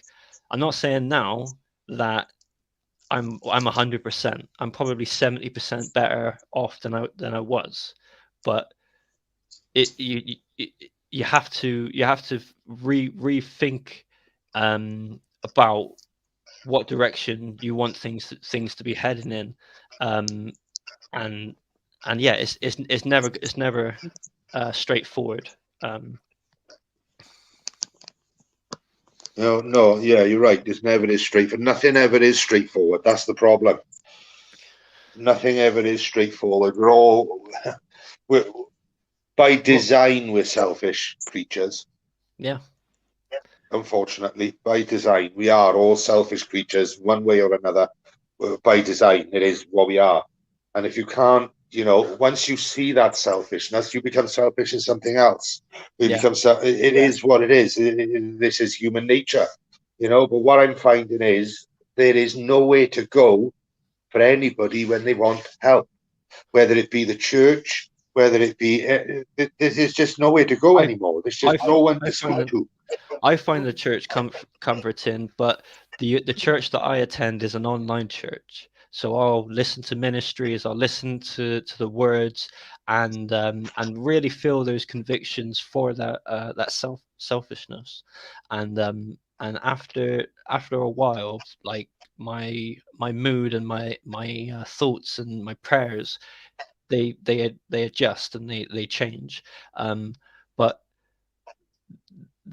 from what I'm hearing from the gospel, you need to go to church, and in order to really be on your set path, you need to be baptized in the waters, and like that's actions that you have to decide on your own when that time is, and when you've had enough of just listening to bits on the internet and hearing what the brethren has to say.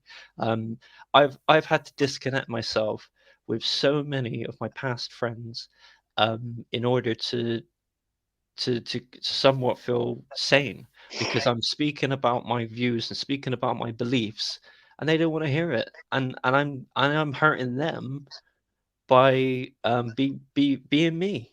And like, and I don't want to hurt people. I don't want, like Master Ron said, like Yeah, it's all right you having your beliefs and your views, but you don't have to keep beating people's brains with it, because they don't want to listen. They have to do it for themselves. But yeah, unfortunately, I am the way that I am. I can't. I wish I could go back, and well, no, I don't wish. Like like I love yeah. I know people. what you Like, mean. you know what I'm saying? It is just it is a headache. Uh, but then it's something that you're doing to yourself, and so you have to self-reflect, and you have to say, well, okay, well, if this person's not agreeing with me, if we're not on the same wavelength, we can't have conversations and agree to disagree, then it's better to walk it alone. Yeah, yeah. Do you have to, in your religion or in religion in general? I've never really got in depth into it myself, but do you need to be baptized or confirmed? What is the meaning in that of that, and what does that? Yeah, what is Indulge. the meaning of it, and what is the goal of having that done to you? Yeah. Because I haven't had it done, I can only tell you what I understand, that needs to happen.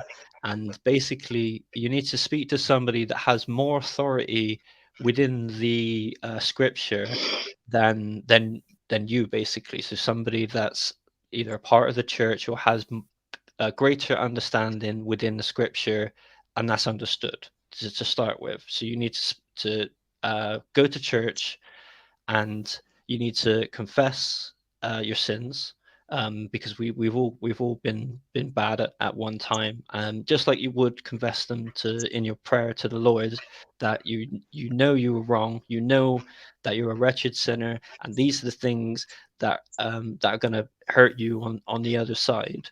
And then from that, it's like it's not I don't think it's a physical act, but you're basically then cleansed with the waters of the Lord, and you then like or in then more of a commitment in your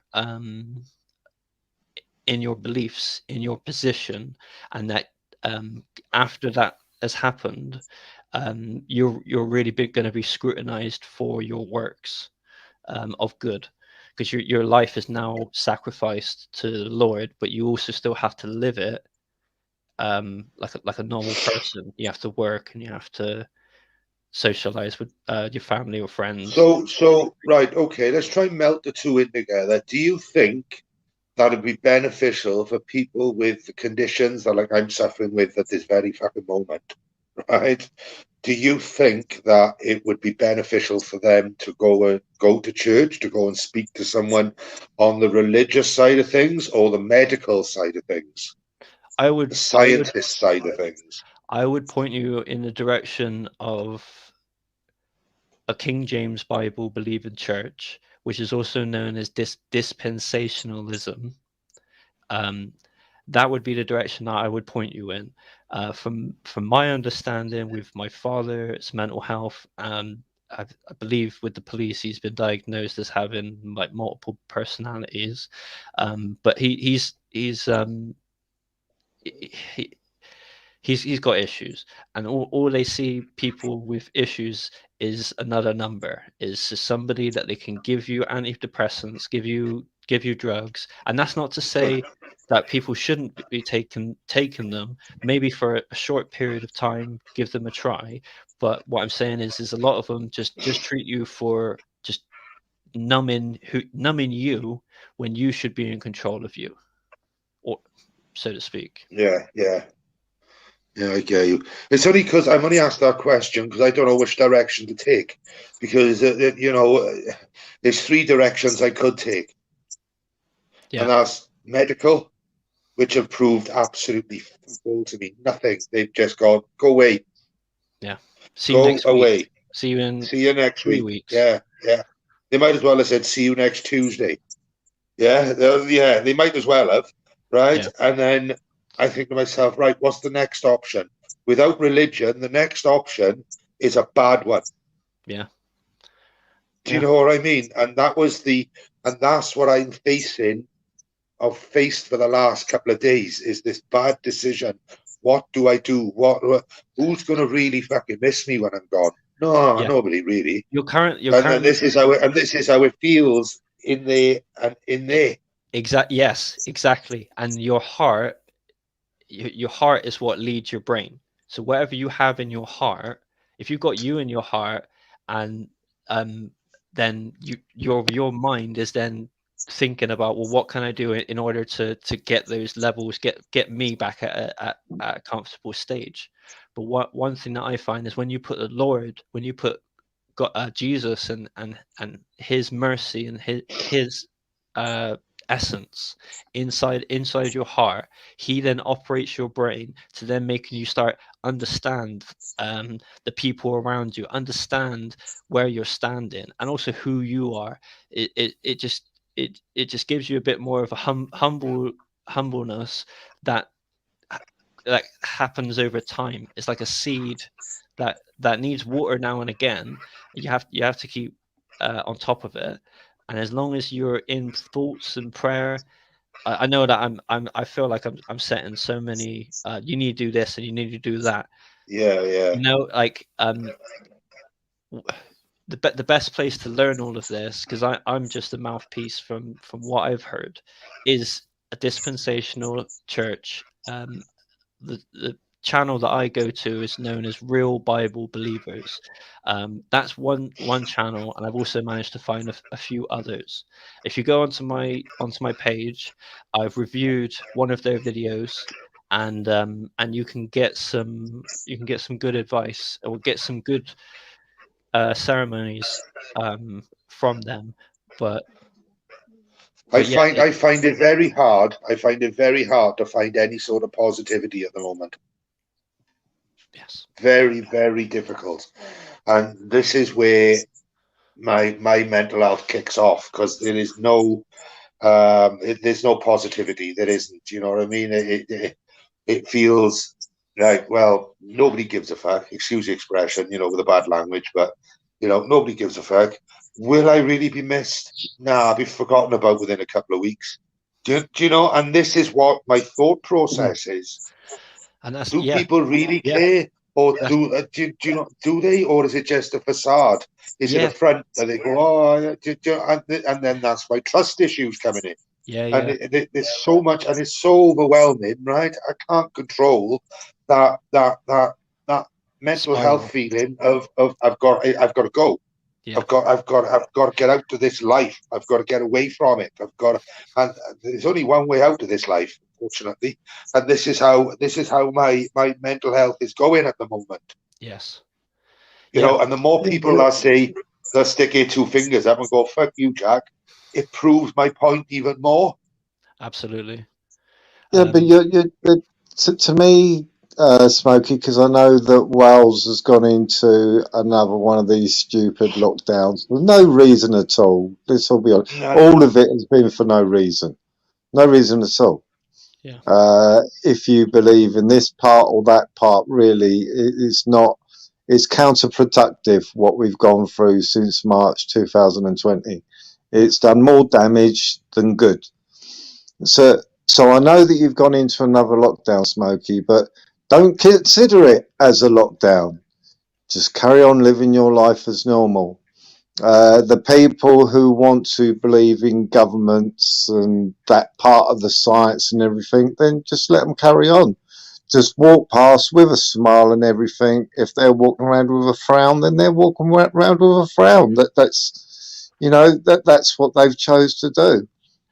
But you live your life the way you want to live it, and sod those who think that they've got your goodwill. You know what I mean? That they're not in charge of your life. They don't see. It's all right for these government officials and what have you to turn around and say, "Oh, this is how you need to be safe. This is how you need to be. This is how." See, they're not living your life.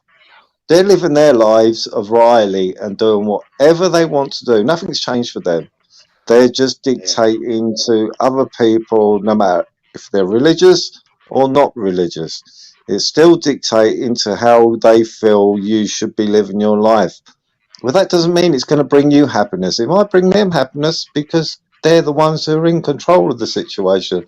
But it doesn't mean it's going to bring you happiness. So you have to do what brings yourself happiness. And that's all I say. The problem is, right? What will bring me happiness is pretty fucking terminal. Yeah. That's the problem that's running through my brain at the moment. Right now, you're in a nihilistic point of view. Nothing has meaning. Nothing is worth anything. Like, I don't care about money. I don't care about fighting anyone in the street. I don't care about people, the house that I'm living in, everything, the books that I read, the music that I listen to. None of it is important, and that's a feeling that I've personally felt myself. Even being a Bible believing Christian, like. People get tested, and you really do just see the worst in people. You look for the little things, whereas when you're on a good day, you would have just blown it over and been like, this time last week, right? I wouldn't even fucking thought about it. But the last 2 days it's been fucking terrible. But the last couple of days, I'd say 3 or 4 days, it's just been going downhill and downhill and downhill, and now I'm just at rock bottom. Now I'm done with it. Do you know what I mean? And with I've given up now. I'm done. With obviously the going to church or reading your Bible aspect, there is one thing I recommend, and I don't know if you guys heard of him, Jordan Peterson. Yeah, I subscribe to him. Yeah, he did a biblical series which is really interesting, really long. Like, you're talking like 2 hours, some of these videos. So I recommend doing like 15-20 minutes at a time, or if you've got the time on your hands, I recommend it, because he does what basically the pastors do, which is tells you about the story and the meanings behind them, and why they've been so important and embedded into our society that we wouldn't function as human beings, as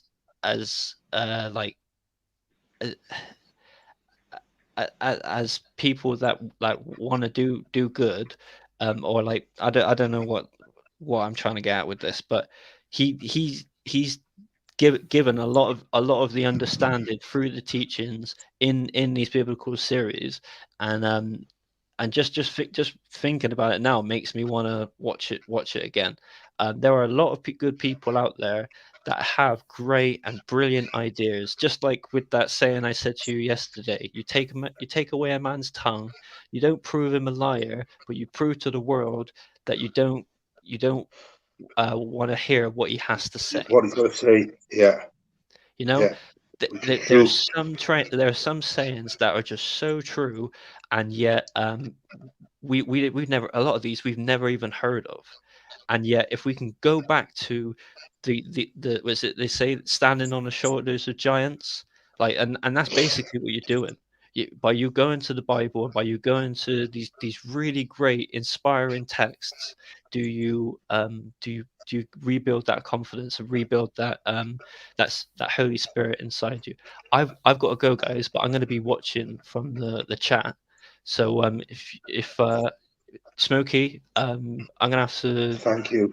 No, mate, I've appreciated being on and having a chance to speak with you guys. And Master Ron, I've appreciated your input. You've been brilliant. You take care of yourself. If you ever want, I'm gonna have to give you my number at some point, Smokey. So if you ever want to chat, I'll put it in the private message. Same for you. Yeah, if you put it in the back, in the back on everything, and obviously if you guys ever want to me, send me a text or give me a call. I'll be around. You're a good lad.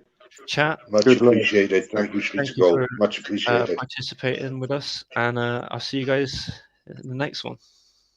You take care of yourself. Thank you very much for coming in. Much appreciated. Cheers, guys. Really is. Thank you. So your feelings basically has gone downhill since the Welsh Assembly has decided to enforce. My feelings have gone downhill, right? I'm not going to lie to you. My feelings have gone downhill, right? Since my girl has gone through all that shit with her brother. Mm-hmm. So I don't know when all this happened, but you said in the past around New Year. New Year. So yes, it's one thing on top of another thing. Gotcha. So I didn't know what's actually gone on. You know, well, we've suffered with her being in hospital, haven't we? You know what I mean? And got through that, and got through her working so hard and everything else, and then all of a sudden, then, you know, she was due to come out, and then unfortunately her brother passed away, and ever since then, I don't know if I'm feeling her pain, Master Ron. I don't know what's going on. Yeah, I don't know if you know the cycle. You know the cycle. I explained this earlier. When your partner's pregnant and you get the morning sickness, yeah, it sort of feels like that. Mm-hmm. Yeah, it sort of feels like that you're taking on the illness of your partner because you feel so close. Do you see what I mean? Right. Yep. And it feels like I've got her grief. Mm-hmm. I wouldn't know where to start from. And that's exactly how it feels. It feels like I've got her. She's a strong woman, right? And she is. She's really strong, right? But underneath it all, it seems like that. It seems to, because I feel close to her. It really has. It's really got to me. Because she's got this brave facade. She puts this facade on. She's brave. She's strong. She could deal with it. She's okay. Because that's all. I'm okay. I'm okay. And it's like, you're not though, and I know you're not. Stop it. Do you know what I mean? Stop being stubborn. Talk to me. And it doesn't. And then all of a sudden, then it goes. It doesn't go into an argument because we don't argue, right? But it goes into like, I can feel it. It feels like it's projected, but it's not her fault that it's projected. It's me that's accepting the projection, if that makes sense, because I want to. See, does that make sense? To try and take the pressure off her. Maria Moon's father died the month before we went into lockdown, and she had a few days of anger and everything, and what have you. And once she allowed that anger out, I think that for Maria Moon, that was a release and everything. It was that valve and what have you that she had to explode onto. And I think that helped her out a lot. But this is it. These are now strange times that we live in. with the amount of They're control insane, mate. They're insane, and everything. right? Because before LG's brother decided to do what he wanted to do, and it ended up in this mess. He was in a hospital, and they kept him in and sent him home then 2 days later, and then within a couple of days he passed away. And it's like, really, you fucking failed him. You failed the man. Yes. You know what I mean? What is the matter with you? You failed him. You failed his family. You failed his sister. You failed his mother. Yes. You See, failed them. we were on a live last night, and our daughter-in-law told us about somebody she knew and the guy's father, what had happened to him. I don't know if you heard it, because I believe this was on Cops, but I think that you left. Yeah, But this yeah. guy, he had cancer, and he went in hospital with an infection in the kidney. Well, he was negative, but they put him onto one of those COVID wards. Oh, okay now. And also 5 other patients which were negative, and they put them onto a COVID ward. Within 5 days, he dies of COVID. And that's what they did to him. The NHS actually, like you said, failed and actually killed him, because all he had was a water infection, and they ended up giving him something that killed him. And this yes, is what I'm saying. I can There's a understand where lot you're of coming failings from. going on, mate. There's a Yes, lot of people passing when there's no need. Yeah, you know what I No mean? need. And he wasn't the only patient which was put on that ward, which shouldn't have been put on that ward. You know what I mean? It's what I class as isolation. Well, you don't put healthy people who haven't got that problem into the problem. That's the whole point of isolating. But nah, you know, I've had lots of conversation. I've seen LJ in the chat and everything, and she turned around and said that 60%, she could write a book on it, is so bad in the NHS. You know, it's unbelievable, mate.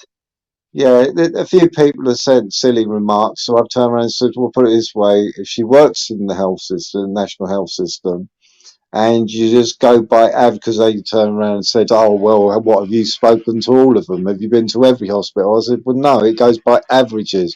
If you've got a team of 10, 20 people, and you go by the averages, you can't know everybody, if you know what I mean. No, so don't knock her opinions, because she is in the know.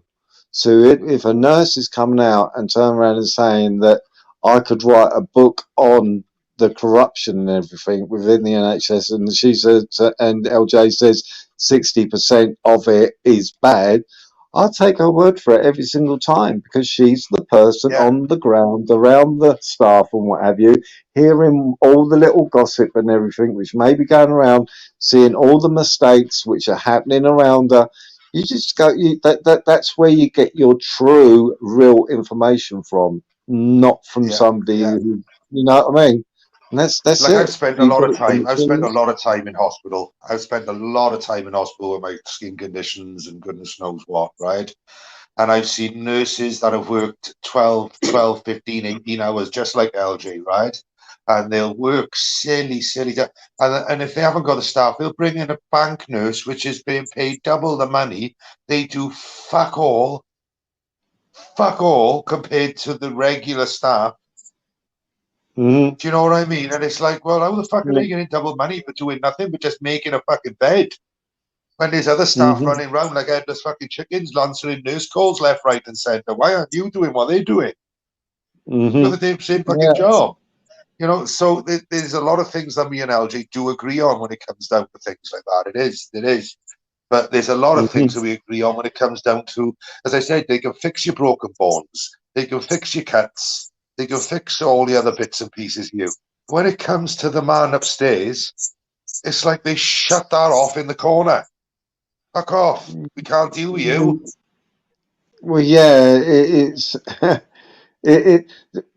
I think Streets of Gold was hitting on it. It's easy enough for them to prescribe antidepressants. You know what I mean? This is it. This is what I've oh, been through. here's an antidepressant for this. Oh, here's a pill for that. Here's a pill for that.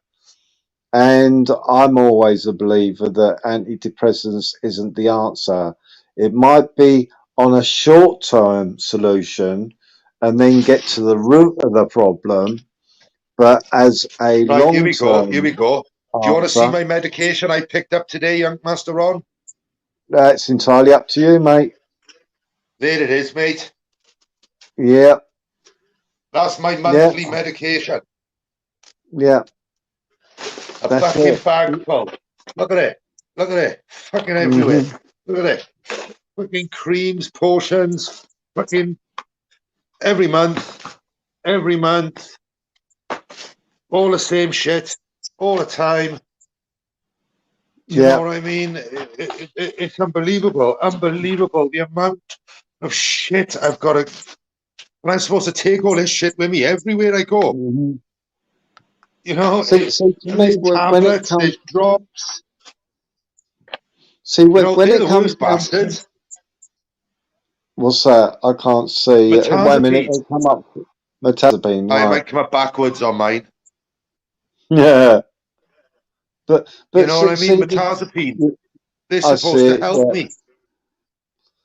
See, this is it. When it comes down to, since you're sort of talking about mental health there and what have you, is that, you know, what they should do is, okay, for a quick fix, and if it helps and everything, you know, they'll put you on antidepressants, but they should have a mental review after the first slot to see if it's just yourself and everything, because I can only go by my own past experience of being put on antidepressants many years ago. Anyway, I felt really down low, depressed and everything, and I went to the doctors and I was put on antidepressants.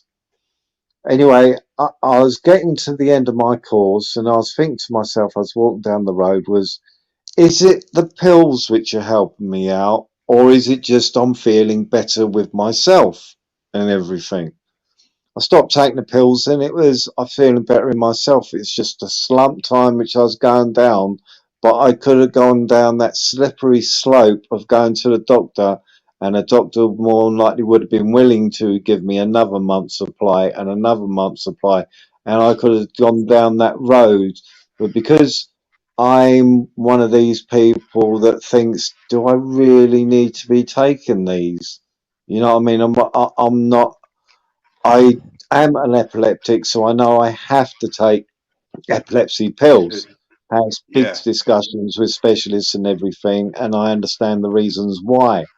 But when it comes down to any other medication apart from epilepsy, I question, do I really need this drug? You know what I mean? Like, I can be in pain and sometimes I won't take a painkiller because I think, well, you know, maybe if I hold out, that pain may dissipate on its own. Obviously, if it doesn't eventually, to get a good night's sleep, I'll take some pain relief. You know what I mean? Otherwise, it's just going to get worse and worse and worse. But I've always been a person that questions, do I need this medication or not?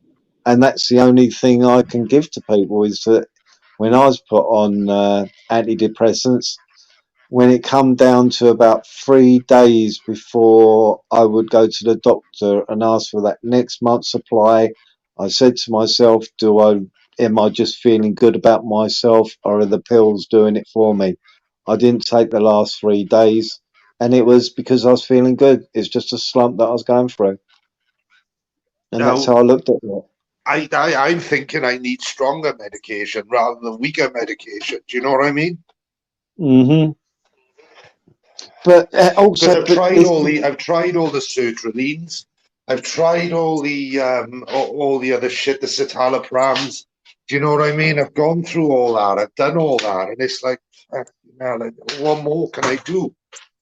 See, pharma wants you to be on these things, and this is it. Because the doctor wants you on these things because the doctor's going to make out of all the prescriptions that they hand out. Because pharma is saying, push it, push it, push it. We will give you money for pushing it for us. So they are eager these days to get people hooked on prescription. And for me, I know if you're paranoid schizophrenic and everything, you know, if you are truly diagnosed by a specialist, not just by your GP, by a specialist, that you are a paranoid schizophrenic and you need these pills to cope in the real world, you know what I mean? Then it's like me, when it come down to epilepsy, I was under a specialist and they explained the reason why.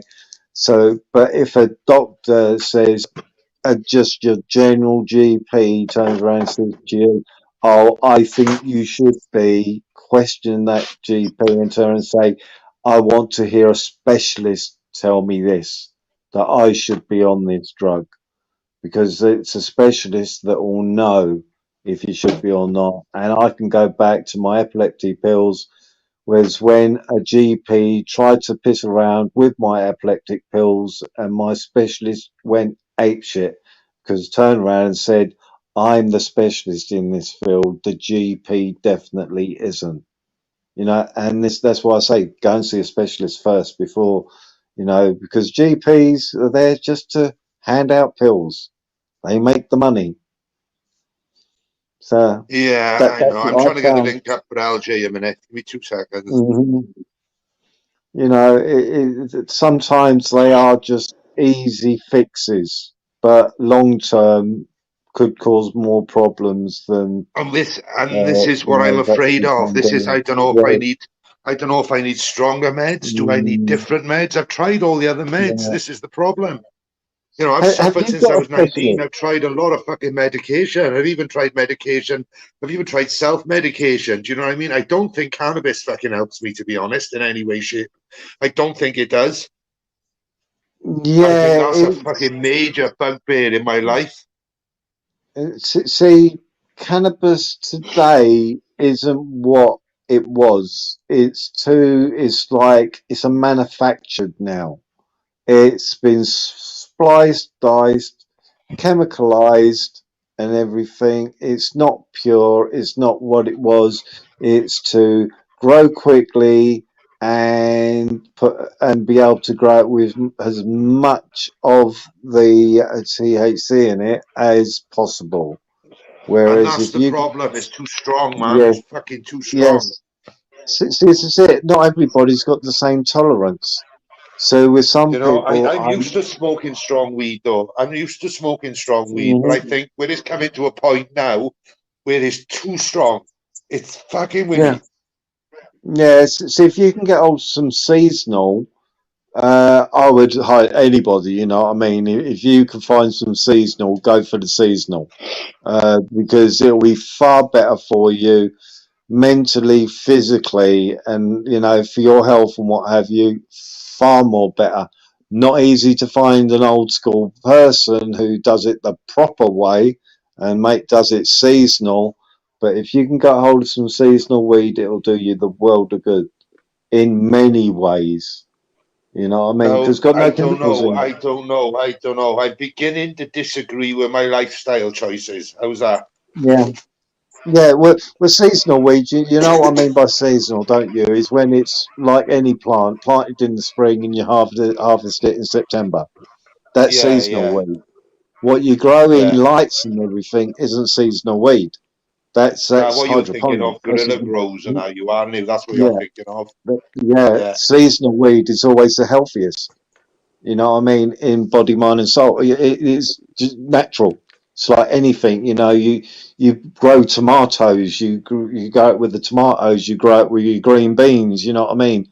You grow it in amongst all the normal seeds which you'd plant. If you was, you know, got a vegetable garden, you plant it with that, and you let it just leave to nature to do its course. You know, you just Fuck, go down I and tell you once what, in a right? If while I and could talk grow to it. weed in my garden without anybody stealing it, I'd have a fucking go of it. Believe me. Yeah, that is the problem. You need to have somebody who's got a big enough garden and everything, And a and fucking got big guard pretty dog. enough, yeah, and pretty good neighbours, which are understandable. But you know, Well, I haven't got it's them, so you know yeah, what I mean. I got neighbours which are driving me off my rocker at the moment. So yeah. Well, at this day and you age, know, yeah, so it's not good. Like it's really not yeah, good at the moment. You yeah, know, the yeah, dark. It's always darkest before the dawn. I understand that, mm, right? It is right. It's always darkest before the dawn. So I'm hoping there's something bright on the horizon. Yeah, but I'm trying to keep positive, but it's a very difficult thing to do at the moment. well, see, this is it. You know that people with mental health issues, it's the hardest time is during the winter months when it's the shorter days and the longer nights and everything. And when you're then being told that you're in a lockdown during the winter months, that causes stress upon, if you know what I mean? Stress. And it feels like you're basically in quicksand. You're just going deeper and deeper and deeper Yeah, down. that's how it feels. That's Yeah, exactly, exactly. you've hit the nail Yeah, on the head there, right? It yeah, feels like I'm in fucking quicksand, right? And I'm in over my fucking head and I can't get out. I can't. I'm yeah, trying. yeah, yeah. And this is it. And they know this. You know what I mean? There's a lot of health people, mental health people, who are actually speaking out, but then taking no notice because it doesn't fit the government's narrative. You know what I mean? Because it's fact that in the winter months, people who suffer with mental problems suffer more during the winter than they do in the summer. So what do? Oh, let's lock you down even further. Let's make you go down that quicksand a little bit deeper. Let's see how far we can push you. And yeah, it's cruel. It is really cruel It is cruel. what It they is do to cruel. people. It is But there's some so good fucking cruel. bastards. Yeah. It is. It is really fucking cruel. It is like, Hmm. you know, and when you feel like this, right? When you feel like this, as Lexus can understand there, right? As LJ can understand there, right? When you feel this way, she's strong. That woman there, right, is the strongest woman I fucking know. Right, I tell you now, she Hmm. is the strongest woman I fucking know, and I got so much admiration for her. And she knows it, right? And I'm nearly crying. Smoker, this isn't about me. This is about you. You don't have to do this on here. This is the third emotional blackmail you are doing to me. I'm not emotionally You blackmailing are. anybody. I'm not arguing on here, but you are. I'm not. I'm talking about my feelings and the way I feel at the moment with my mental health, baby. I know, but you're really erratic at the moment. I try can't and help help that. you every day. I know you can't help it, but Master Ron said the other day, you have to be cruel to be kind. And I've been saying to you this morning, you need to get into a daily routine. He doesn't get up till 3 o'clock in the afternoon. That's fine. I'm depressed. I know, I'm depressed. But you have to get up and fight. I've fought half of my life. Come on. You give this hard exterior. You need to, you know what I mean? I'm sorry if I'm coming across blunt, but you have to help yourself because no one else can do it. I'll be there for you always. My girl. Right, I know. I'm sorry, guys. He just frustrates me sometimes because he just won't help himself. And I said that earlier that I don't help myself sometimes. I said that earlier. I did. I did say that. I did say that. But trying to help myself it's really difficult. I've tried to work out a program with you about your daily activity, but you just sit in that flat 24/7. I know we're in lockdown. I gave you a goal to do a daily walk. Anything. You'd be surprised how it lifts your mood.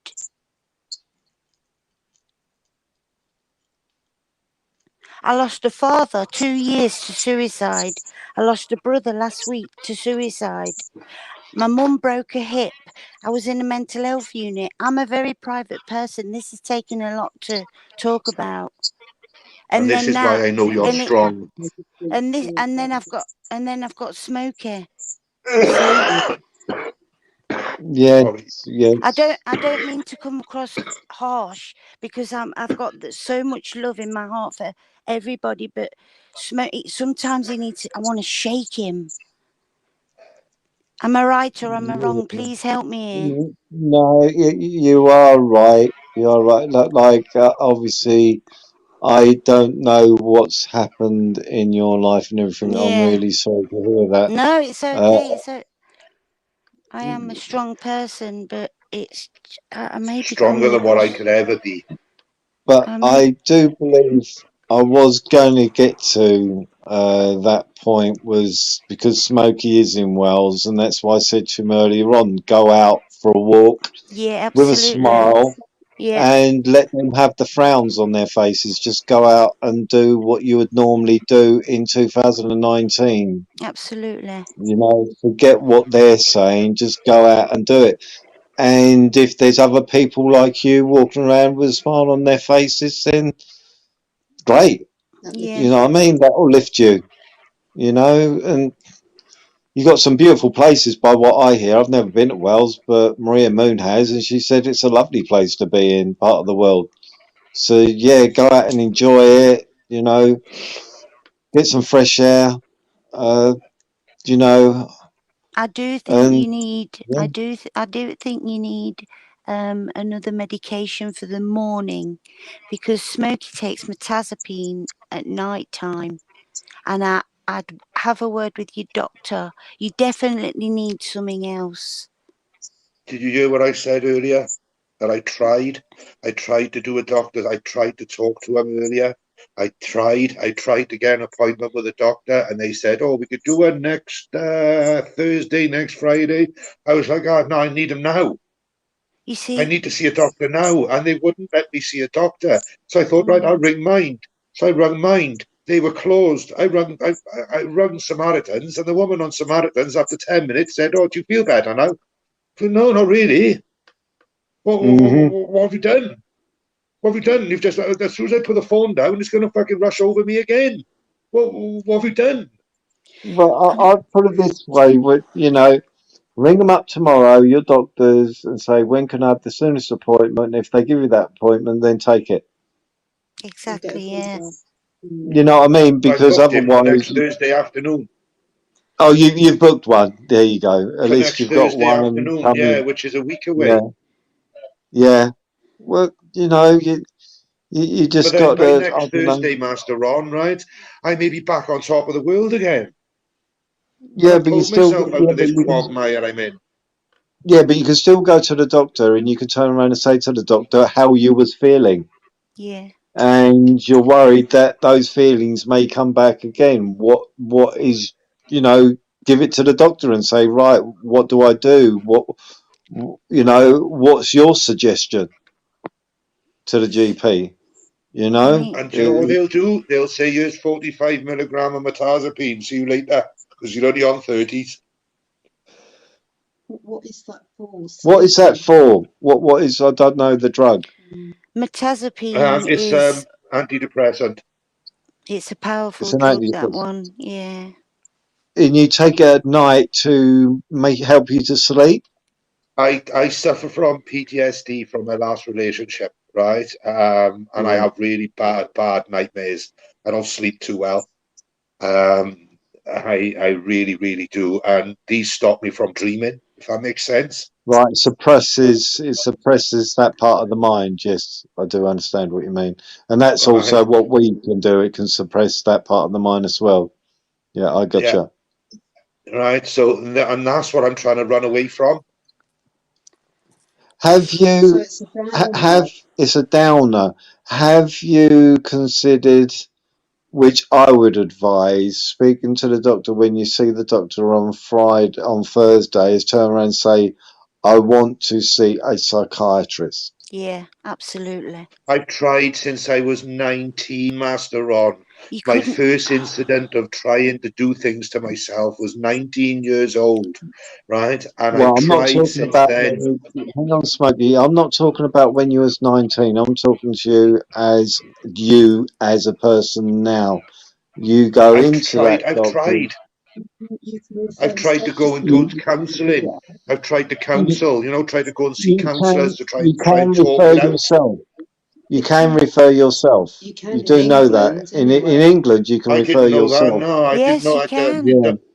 You can. So Yeah. you can actually do this yourself. You can go above your GP and refer yourself and get in Yeah, you touch with can. that department and say, right, I didn't I know that, want look. to I thought I'd see have to go somebody. through medical units. I told you Mm. before, but you don't listen.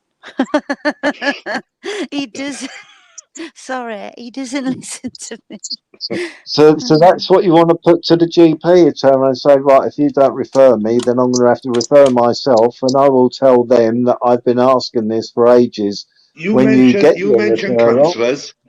You mentioned counsellors or psychiatrists, right? They're my doctors, right? And they go, poof, there's a waiting list of, that's the first thing that comes out their mouth. It's like, oh, really? Yeah, but you're there in the is.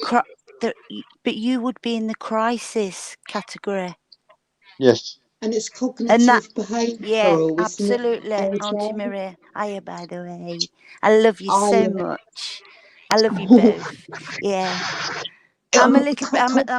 I'm sorry if I've come LJ, is it across. called cognitive behavioural? Yes. Yes. Yeah, that's what you can refer yourself for, Yeah, isn't it? absolutely. Yeah. Yeah, you can. You can refer yourself. It's And brilliant. it sort of helps you change your mind pattern, doesn't it? I said to Smokey, get a book. Trouble with Smokey, he can't be bothered. He'll go, oh, I can't be bothered. He does. I say, get a book, Yeah. do a daily routine, and praise yourself when you've done it. You know what I mean? Yeah. Yeah, I do.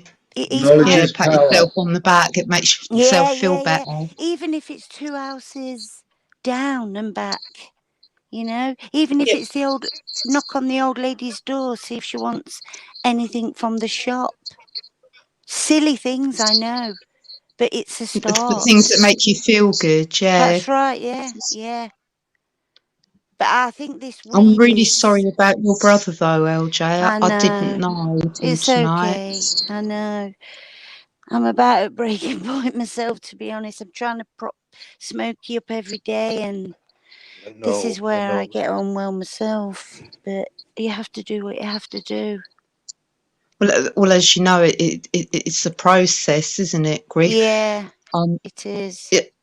And you've got faith, haven't you? Which is like I'm sure Absolutely. Gold was saying, that does help hugely, It really doesn't it, when does. somebody passes? Absolutely, Yeah. you're right there. Yeah, it really helps.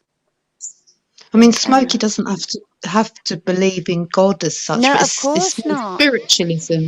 Of And because he's a course. good person, isn't he? He's a good Yeah. person. He's already there, really. He just needs to believe it. Yeah, of course. Yeah. See, and that's what my mindset is. I'm not good for no one. I'm not good for anything. I'm not working. I'm useless, and this is how I feel. But it's called catastrophizing behaviour. It's where you think, because you've had so much negativity in your life, if you think you're thinking something's going to happen, but it might not Every happen. time. Yeah, exactly. That's another behaviour therapy what you can work on. I have tried doing this with him, but I can't be bothered. Yeah, because they say 99% of our worries don't come true, do they? 99% is all that. Absolutely not. Yeah. And yet we all do it.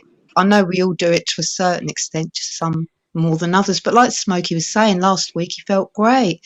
And he will again in time. Obviously, it's difficult times for you both at the moment. And But you've got each other.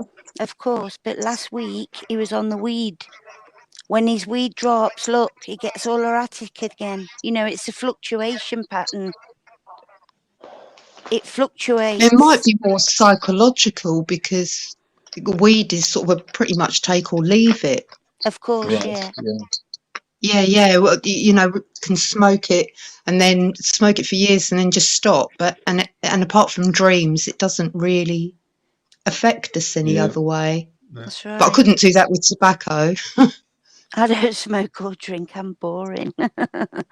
It's not boring. It's He needs sensible. a hobby as well. He needs a Yeah, hobby. See, I enjoy my sketching creativity. and yeah, exactly. Yeah, we were talking about that before, Yeah. weren't we? Saying how it lifts your soul doing Oh, something it really creative. does. It really does. It's so therapeutic. I love it. Yeah, even Oh, music or playing a game, isn't it? It's a form of yeah, meditation. All that sort of thing can make you yeah. feel good. Watching a film, Of more of course, a happy yeah. one. Oh, I just don't know what else to do. Well, the thing is that it comes down to the person. You know, you can give. It's like Maria Moon with me and me with Maria Moon and everything. You know, it comes down to the person. You can only give advice of what they believe is the correct advice and everything. And then it Yeah, comes down to the person if they take any of that in and they decide to follow through with it. And yeah. that's how it is. You know, but It's like I LG didn't know. myself, LG didn't know today that I'd actually asked the doctor for help, that I'd actually rung Mind, that I'd rung freaking Samaritans. I didn't have to tell her that. I didn't tell her that. I done it off my own back because I didn't feel well. Do you know what I mean? I tried. I'm trying, and if that's not enough, then where else do I go?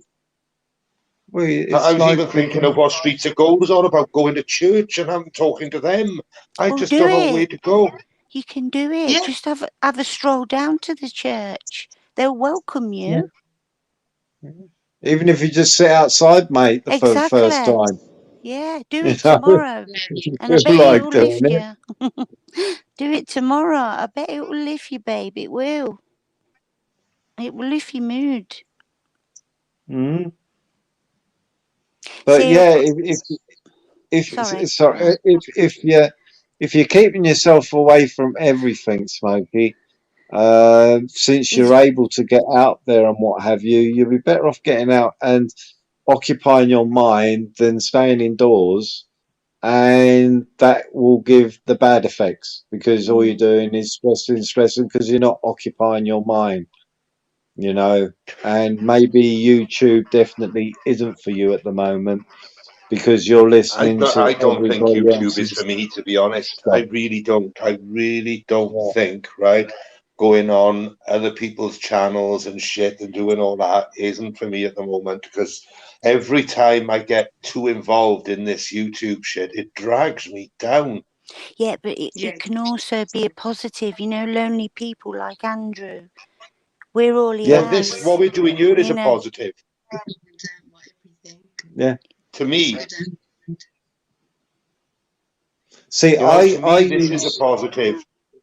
that's it. See, for me, YouTube, I look as a to be able to find information, discuss information with people, and although I do get in depth with it, but we also turn it around later on after we've had our blah blah blahs. Then we start having a laugh. You know what I Yeah. mean? And you know, I look for it as more information, and if somebody has heard the same thing and what have you, that's what YouTube is for me. If I was able to walk out the door right now and go off for a 5 mile hike, believe me, you wouldn't find me on YouTube. Yeah. I'll be out. Yeah, But it you seems know like what I we've mean? been programmed to fucking stay over the last 2 years just to stay in, just to stay away from everybody, stay in, don't fucking associate, stay away from everyone, and that's the end of it. And this is how it feels. It feels like I'm locked up in my own mind. Does that make sense? It does. It's like Yeah, a jail sentence in there. yeah, of course it is, because that's the whole point. That's the whole point of the exercise of the world at the moment. They are just trying to get you to lock your doors, stay indoors, don't socialize, don't do this, don't do that. and it's just a physical and mind control which they're trying to put onto people at the moment. That's how I see it. I don't know if other people agree, but that's how I see it. It's all about control. So you need to take some of that control back and saying, well, bugger it. I'm in Wales. Yes, I'm a Welshman. Yes, but am I not going to go out? No, I'm going to do what I'd normally do. I'm going to go out and I'm going to see people and everything who want to see me. You know, because what are they going to do? Like, this is what's bugging me. This thing's right. Like LJ now. She loves her mother. She loves her family. She loves everybody very much. Right. I love my family very much. I haven't seen my son in, fucking hell, it's got to be over a year. I haven't seen my mother. I've seen my mother twice in the last 8 to 10 months, and that's on the front doorstep. But you don't have to not see them. You can But go and visit them. They won't allow me down there, LJ. They won't let. Because of this stupid virus that's about. But just meet outside, even if it's for half an hour. They won't. They're terrified. Well, you just go there, don't you? That's what LJ said. You just go there and you say, do you want anything from the shops? Exactly. I'm here at the moment. Do you want anything? Do you want me to go and pick you up a loaf of bread, some milk or something? You know, and if they say no, and then you go, okay, then I'll be back here tomorrow. And, you know, and that will more likely. No, if you think I'm difficult, try my mother. She's worse. Yeah, but at least that'll make you. At least that'll help you to make yourself feel good about yourself. If you get my drift, because at least you are doing something. You know what I mean? You are going about your own daily life. Now, if somebody doesn't accept that, what you're offering, then you go, okay, then I'll be back tomorrow or the next day, and I'll ask again if you want some bread, if you want some milk, you know, if you want a packet of crisps, I don't know. You know what I mean? If it makes you feel good. I love helping people. I love helping people. Exactly. But if you're shutting doors, then you're not going to, are you? This is half of the problem. I think this is half of the problem, yeah. I told you the other day, LJ, I need to get out here, didn't I? I said that I need to, but I'm not one for going for a walk on my own. I'm not one for that. I'm not one for that at all. But if you try, yeah, even if it's down the street and back. Well, I'll put it this way. All right, I'll be totally honest with you, right, Smokey? Like I was with, because you're being honest with me, and I'll be totally honest with you. Once I've had my neck sorted and everything, and with my health problems from the past, it took me a long time, just like you, to take that first step out of the door, right? But once I did and everything, I didn't look back until the situation that I'm in again. Now, I know that to come to terms with the situation which I'm in at the moment is going to be hard, but I also know in the back of my mind that that first step will be the best step that I've ever taken. So I'm looking forward to that. And I would say to you, take that first step. It doesn't matter how far it is, maybe to the end of the street, because that's how I did it. I'd walk along the path and everything, and then back again. And then it just got further and further and further until, boom, I was walking wherever I wanted to. And it does. It does, and that's what you need to do. You know what I mean? You need to get outside. If it's, I don't know, 100 yards, 200 yards down the road, and you feel, oh, I need to get home, and then you walk back home again, and then you do the same thing the next day. You may only get to the same lamppost again, and you turn around and go back, but one day, all of a sudden, you'll find yourself walking those extra lampposts down the street, and you'll go, oh, I've got this far. I wonder if I can get a bit further. You know what I mean? Because the only places I go is to the local shop. That's the only place I go, local shop, and to the doctor's surgery. That's me. Yeah, and you know what you do then? Heard of the song, Take the Long Way Home? Yeah. You just take a longer way back home, just to make it a bit more longer out. That's what I mean. You know, for us to get to the doctors and back, yeah, we could, when we're walking, we could do it two ways. We could do it the quick way, which is say half an hour, 35 minutes, or we can do it the long way, which will take us an hour and 15 minutes to an hour and a half. We would mostly, especially during the summer, we would take the long way there and the long way back.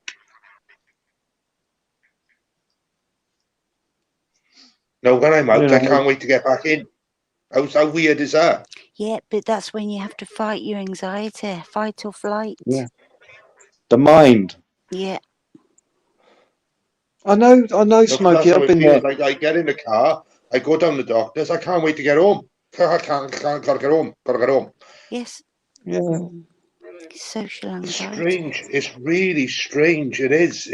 It's non-natural behaviour for me. Do you know what I mean? But a lot of people are going through the same. Exactly, and this is why I'm doing this. Is because they're just to show that they're not the only ones going through it, and I know I'm not the only one going through it. And that, you know, and Most of the people in chat have more than likely gone through exactly the same thing as everything Yeah. that we're talking about ourselves and everything. Have been through all the exactly the same shit and everything. You know what I mean? So we're not alone. Definitely not alone. And that's one thing why people do go up on panels or they just go into chat, because we can all relate with each other, you know, in one way or another. But my suggestion to you would be a car is what you class as a convenience. You know, to get you from A to B a lot quicker than it will to walk. So I'd say to you, I suffer with a lot of loneliness, right? I suffer with, you can have a million friends, but you can still feel lonely. well, in a car, you are going to be, you know, because No, you are even in going the from A house, to even when B I'm and walking back. about, I feel lonely. Even if I got a million friends, I still feel lonely. Do you know what I mean? Mm-hmm. You said you wanted to get back into work and get fit again. Yeah. So the walking, it's a start. Yeah, it's the first step. It is every single what's closed down, what's in lockdown in Wales. Everything at the moment. Bit You can have 3 people in your house, 6 people outside. You can go to gyms and stuff, but it's limited time only. Nature's never looked. Yeah. It is. Did you hear that? Maria Moon said nature is never locked down. Nature is always out there to go and I explore. love that woman. You know, and the other thing is, I talked to a guy called Ronnie. Well, in chat, he's Big Up London. You got feedback, Spunk. You got feedback, Spunkfish. In the chat, he's called Big Up London. On a panel, he's got Ronnie London. Ronnie. Yeah, he's all right. He is. I like him. He's great. But I turned around and said to him, and I'd say to you, maybe get in touch with a charity and turn around and say, is there anything I can do to help? To occupy yourself. Yeah. I've muted you a minute, Spunkfish, because there's a feedback coming through on your for some reason. I don't know why. You might have it running in the background or something. So maybe that will be one of your first steps, Smokey, is to get in touch with a charity organisation and just say, is there any help that I can help you with?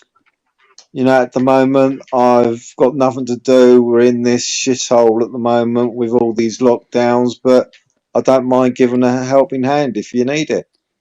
When you go to your hospital next, just ask them if there's any vacancies for any porters.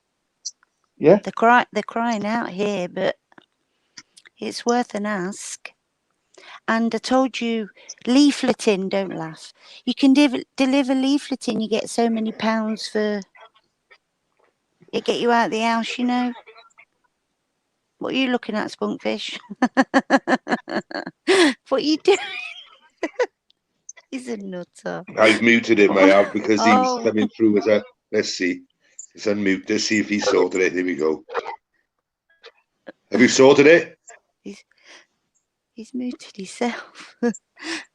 You read in the chat, Smokey, about people that are saying this stream is helping them. Say that again, What's Auntie that, Mary, sorry? sorry. The chat, there's people in the chat saying how much this talk is helping them. So you are helping Really? people just by talking, Smokey. Of course. I said that to you before. And LJ. Oh, No, I of don't know where course. LJ's gone. She's just disappeared. Said She'll that be to you back. before. You'll be surprised how many people are actually on YouTube now, because we're all suffering in one way or another the same problems. So we've, the government might have tried to split people, but in my mind, I say actually it's gone against them, because people are now using media the correct way. How it should have been used at the time was, people are now in the same boat, and that's what they've done. So the government's splitting is actually going to kick them in the arse soon, and it's going to come round to them eventually, because people are starting to talk to each other, which they weren't doing. There's no such thing as a community. There's now a community online, which will only help more when they completely open up. And that's something which I'm sure that the government, if they're listening now to these conversations and reading messages and what have you, are going to be a little bit worried about, because now communities are reforming, and that's something which they would never want to come back, is people are actually talking. I went to the pharmacy earlier, as you've seen, right, with all my medications and everything, to pick everything up, and there was 4 of us stood out in the pissing down rain, right, with 3 in the shop, only 3 allowed in the pharmacy. So there's 4 of us now, 2 elderly women, a bloke and me, right, and we're both out there, and it's hammering down with rain. And I said to the bloke in the chemist, I said, "You're going to let him in?" "No, we can't. It's against the law." I said, "Yeah, but there's a woman out there. She's 86 years old. Are you real? What's the matter with you, like? Do you know what I mean? Well, you know, she's before me, so I can't let her go before me. She's already there." I said, "So, you know, don't you think it'd be appropriate to bring her in and kick one of these lot out to sort her out so she doesn't have to stand in the pissing down rain?" "Oh, well, first come, first serve." Really? Yeah. But they don't think of things like this. They don't. They're not thinking about all these people that are going to wait and hang about and catch the fucking cold. So they got to sniffle. Next thing you know, they're doing PCR tests and fuck knows what. They're dragging their fucking selves down because of all this bullshit. It's bullshit. It's killing people, man. See, this is what I need to ask you now. Is this law? Is this just mandatory? You know, In Wales, it's law. It's actual physical law that they're not In allowed Wales, it's to. law. Yeah, it's law. Yeah. You cannot go into a place without a face nappy on. You can't. You'll be thrown straight out. As soon as you walk in without a face nappy on, you're thrown straight out. Done. And they'll come and serve you outside. Oh, right. All right, LJ. You know, and this is what we got to put up with in this fucking derelict fucking shithole we live in. Because that's what it feels like. It feels like, look, people are too afraid to go out. People are too afraid to go to the shop, because if they go to the shop, they might have to wait outside for 20 minutes because they can't go in. Do you know what the fuck? And they're wondering why people's heads are fucked. They're wondering why people are sat there going, "I can't cope with this no more. I can't deal with this no more. I can't deal with these certain situations that we all got to deal with." Do you know what I mean? It's ridiculous. Absolutely fucking. And it's getting to a point now where it's monotonous.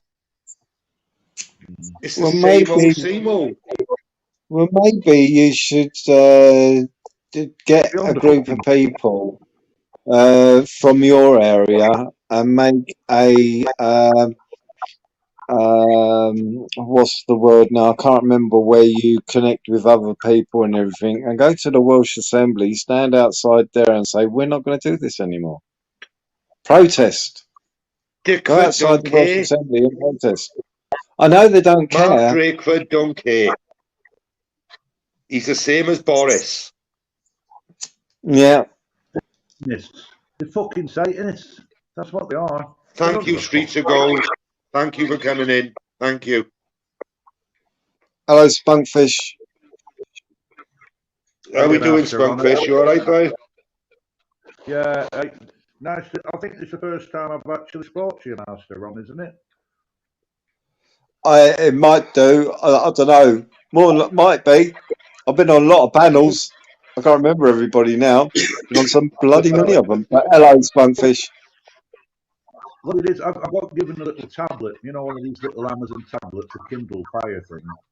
See, I'm a PC guy, and I've got an old PC, and the processor power in it couldn't do these StreamYard. But I got given this little Kindle Fire, and you know, I can come on. So, but obviously, I've always been in the chat. I know you're a regular. Have you got something running in the background, Spunk? No, that's not coming from me. That. Hang on, let me mute myself. Yeah, it's still coming through. See, I'm not muted, and it's stopped now, and it's not coming from me. No, it's not coming now. No, sorry, Spunkfish, you may be right. Everything's shut down. There's no YouTube. The YouTube I've gone is on a completely separate PC, and it's all muted, and that's all muted. Yeah, there's still a little bit of feedback coming through. I don't know where that's coming from. It's not Master Ron, and I don't know. I don't even know if it's me. It might be. Yeah, probably some artifact, isn't it, from StreamYard? Maybe, I don't know. But yeah, I don't know. But I don't know. You're through loud and clear. You're coming through loud and clear. Yeah, I don't know. I don't know. Let's unmute Master Ron. The reason I rang, well, not rang you, the reason I've come on to speak to you, Smokey, is because I think what you need to do, I think you're focusing too much and you're going into like a loop. What you've got to do, you've got to try and keep yourself busy and change your mind and try and occupy yourself. Even if it's just 5 minutes, you know, like washing up or going home doing the bins, you know. Yeah. You know, you've got to live for the moment, mate. If you're in pain, if you've got mental pain, there's only one cure, and that is yourself. You won't get any cures from the outside world. You can only get a cure from inside yourself. And if that means keeping occupied, you know, whether it's doing something stupid, whether it could be anything, it could be, like you say, going out to the bins and it's a bit of a roller coaster ride. It is, Spunkfish, to be honest. Right. It is a hell of a roller coaster ride because you feel great, and then all of a sudden there's a trigger, and then you'll go down, and then you'll try and recover from that trigger, and then someone else will trigger you. You'll go down. It is like a roller coaster. In fact, Smokey, I'll tell you what it is, mate, and I think you'll agree with me. I think we live in hell. I think this is hell we're living in. And so, fucking right, absolutely, 100%. I think, you know, we're living in hell, and this is a test. This is a fucking test, mate. It's got to be. Because fucking hell of a test, mate. It's gone on for 2 years. My driving test didn't even go out fucking long. You've got to use all your resources just to keep your bloody head above water sometimes, haven't you? You know what I mean? To stop going fucking insane, you know what I mean? Well, I found it that way. It's madness. You not find it? It's madness. It is. And the thing is, as I explained earlier, right, it's not just the personal things that are going on, you know. I got pricks of neighbours, man. Fucking hell, they drive me nuts every day. I think they're like demons, isn't they? Like complete assholes that ain't even got a and I don't want to deal with it the way I used to deal with things. Do you know what I mean? I don't want to deal with it that way. I don't want to go around here and give him a clip round the ear. Do you know what I mean? I don't want to deal with it that way. That's not the man I am now. No, that's right. I mean, what you've got to realise, and I feel exactly the same as you, Smokey, things that didn't bothered me when I was younger, like in my 20s, 30s, 40s. Now I'm in my 50s. They fucking upset me. You know what I mean? Yeah. And they like get on me, and they're just trivial things. And it does crush you. It fucking crushes you, mate. Oh, it feels like that you're giving up, doesn't it? It feels like you let them walk all over you. You let them do all this stuff to you, and just let them get away with it, you know? You feel vulnerable. You feel powerless and all that. And you think, what the fuck? I've no power. Where's all this? And then, you know what I mean? And so what do? You lock yourself away. You think, look, I don't want to be disturbed. I don't want to be fucking disturbed. You know That's exactly what you do. Yeah, yeah. You become a hermit. And well, this is the reason why I thought, because what you're going through now, I've been through exactly the same, mate. Exactly the same. And I'll tell you what, it's not nice. It isn't nice at all. It's horrible. It's horrible. It isn't. It isn't. And you know, and you know what, right? There's certain people that like to see you like this. Oh yeah. That feed off it. Yeah, they're called parasites. They're fucking parasites, mate. We're surrounded by them. We are surrounded by evil, fucking demonic parasites. And, they do. They feed off it, man.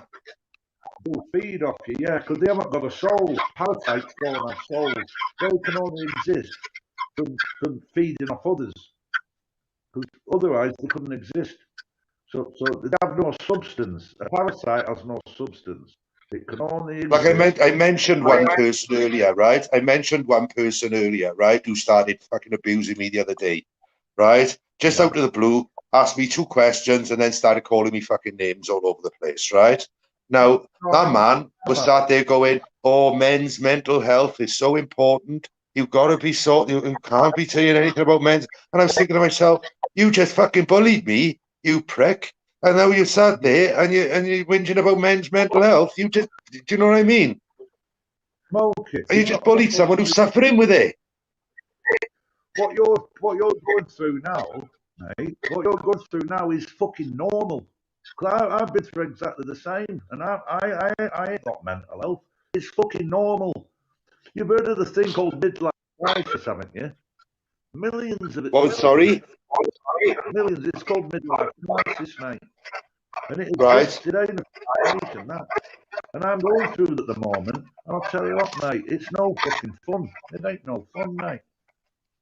I'll tell you that, man. It isn't, because every little problem, instead of it being that big, it's fucking that big. It's amplified. Instead of it being like that, it's like it goes out the screen. It's true. What you got to realise, Smokey, you're never on your own, mate. You're never on your own. Never. But as I said, with loneliness is concerned, you can have 1,000,000 friends. They can all be in front of you. But you still feel fucking lonely. Oh, 100%. 100%. Even when we were younger, don't happen. Like, I had my daughter abducted when I was younger.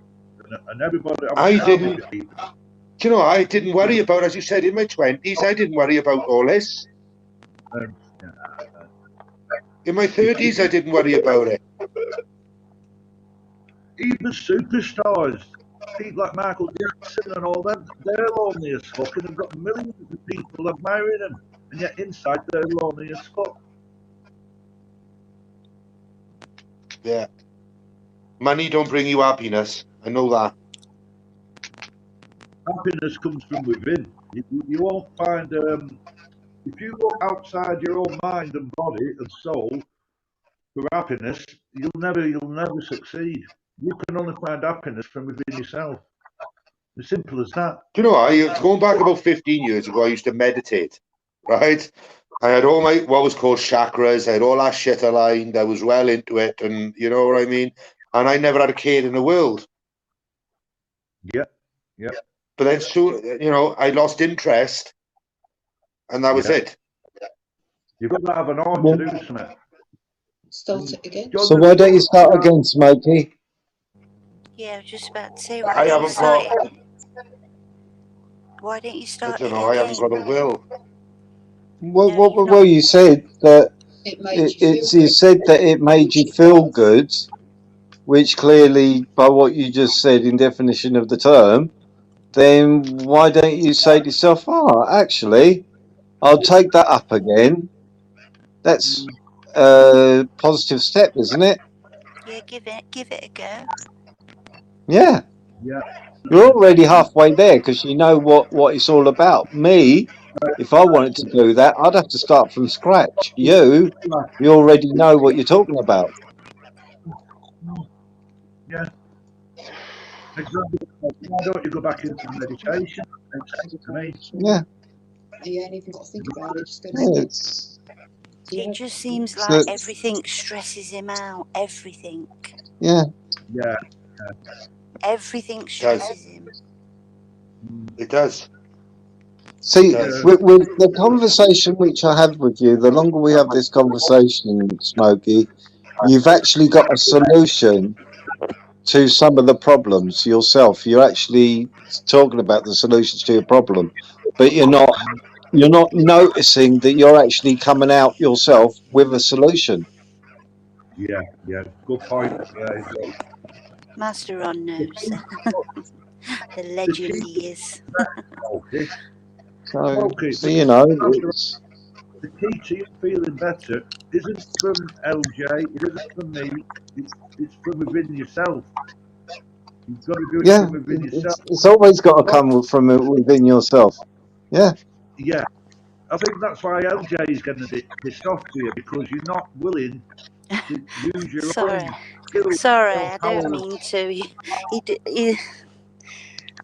I'm a very calm I know, person, I know. but sometimes you have to help yourself. But I'll tell you what, if Yeah. somebody were to help themselves, eventually you're going to get pissed off with him, aren't you? You're going to say, well, fuck you. I've had enough of you. If it's like muck in and put a bit of effort in yourself, then why should I have to do all the work? You know what I mean? Makes sense. You could get up at 10. But you're only human, Did you you know. sorry, just in chat, did you see what John Walker said, Smokey? Society X at 10 a.m. in the morning does a mental health chat. The reason why I won't go into Society X's channel is because there's a lot of bullies going there and I'm not interested. Oh, But that's you fair. could give it a That's go. fair enough. Yeah, and that's the only reason why. I don't know Society X, I don't know his work, you know, but I don't want to get involved in that side of fucking things ever again. But you never know. They might give you positive. They might be welcoming. Can you see that happening? I don't know the man, so So no, the chances are it's a 90% chance you're going to get like, well, it's a live free type channel, isn't it? It's got all them youngsters. Yes. Yes. I couldn't. It is a live free type thing, you know? Well, yeah. Society X is anything like live free, but they're all sidekicks, isn't they? And this is what I mean. I can't be having people calling me fucking names all the time, the wrong ends, this, that bullshit. It's like, nah, and this is why I don't go in there. I avoid it. No, that's a wise move. And the person who taught me to avoid that conflict and that drama and that bullshit, right, is my girl. So I have learned something. I mean, to be honest, Society X is only present to Live Free because Society X knew Live Free before he had his channel. So obviously they're mates, aren't they? So I'm not judging Society X on this. No, I'm not judging Society X. I don't know his work. I don't know him. You know what I mean? So I'm not going to slander him or slate him in any way. No, I'm with Live Free. I'm not calling Live Free. But it's Let's not not- my style. If I was in my 20s, if I was that 20-year-old and I wanted a buzz and like that Charlie. Cheers, Gregory. Vibe, isn't it? It's attack, theatre and drama. It's love. let's not bring that here, please. You know, I just don't want to be involved in that side of things, if that makes sense. Because that's all it is. It's detrimental. It's detrimental. It's counterproductive. I can't be having anything to do with it. Well, no, if anything brings you anxiety, then it's Avoid panic it. attacks, and it's not a good idea. That's Not it. a good idea, no. And I've learned that off my girl. I've learned that off LJ. I've learned that. It took a while, but it got in there in the end. But I think what you've got to do, Smokey, and there is a book, but you need to listen to me, Smokey. I think what you need to do, you need to start, instead of LJ's there for you 100%, but I think you need to start doing things more for yourself. And I think if you start doing things for yourself, I think then LJ, you'll bring LJ as a magnet, you'll bring LJ closer to you by doing that. Spot on. I'm all right, LJ, by saying that. Spot on.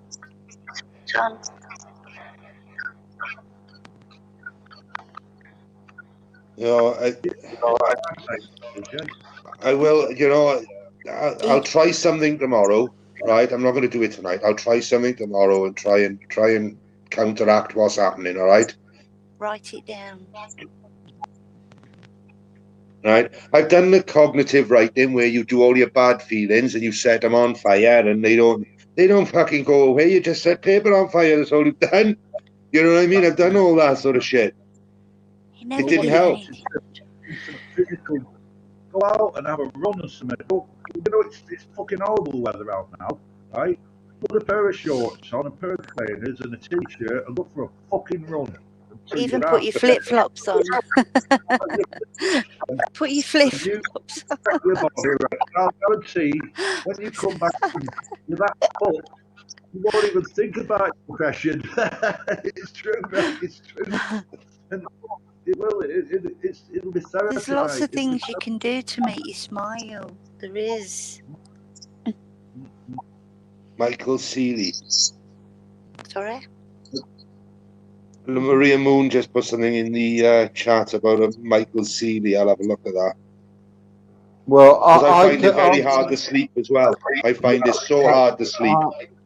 I will say something on this Michael Seeley geezer, yeah? When Maria Moon first put it on, yeah, I found it amusing. But after a time, believe me, it does actually help. It switches your mind. It does. It actually does help. So I'd advise that too, to be honest. Now reminds you to breathe and fall asleep easier, don't you? Yeah. There's actually. Put up a link. Can you put up a link? What she'll do is she'll put up a link, for you, and then you can sub to it or whatever, and then you can just give it a go. Thank you. I'll put up his channel. Yeah, put up his channel. There is actually a lot of help on YouTube about panic disorders. And there's a lot of help on YouTube, Spooky, you can watch. It's helped me in the past because I'm quite a private person, you know. Well, I do listen to some of the stuff that you listen to, LJ. You know that. I know, but you seem to watch something for 5 minutes and then you've had enough. Look, he knows I'm right. LJ, has he got Look, he knows. Sorry? What, LJ, you know why he's got a low attention span, don't you? Because his brain is thinking about you all the bloody time. I think about it all the time. All the time. 100%. Every minute of the day. Don't make this about me. It's about you. Every minute of the day. The brain is it's a wondrous thing, but it's that complicated. It is a complex thing. I mean, rights can mean wrongs, wrongs can mean rights. You know what I mean? Sometimes you don't know what to do to the death. You know what I mean? That's exactly, It's just that you have to start training your thoughts again. It's really difficult to do, but you will get there. Yeah. There's the link, Smokey. Subscribe to it. and then give it a go. See which ones always Yeah, you. see what, there's a few there. Anxiety, depression, Thank you, positive Maria. thinking, Thank you. I just subscribe to that Michael Seeley now, so Yeah, there is I think actually help on the everyone's a bit internet. low. It's not for Thank- everybody, but Yeah, and hiya, Mark. you just find one which suits you. You know what I mean? exactly. Just keep going through them until you think, oh, right, that makes sense, you know? I'm a big Yeah, believer in writing things down, though. There's one I thing. am. Yeah, I Smokey. like writing. Yeah, I get that. Whoa. If you It's just Smokey, something what you can go back on as well, you know what I mean? Yeah. You can I'm just... thinking, what was I on Yeah. about? What did I say?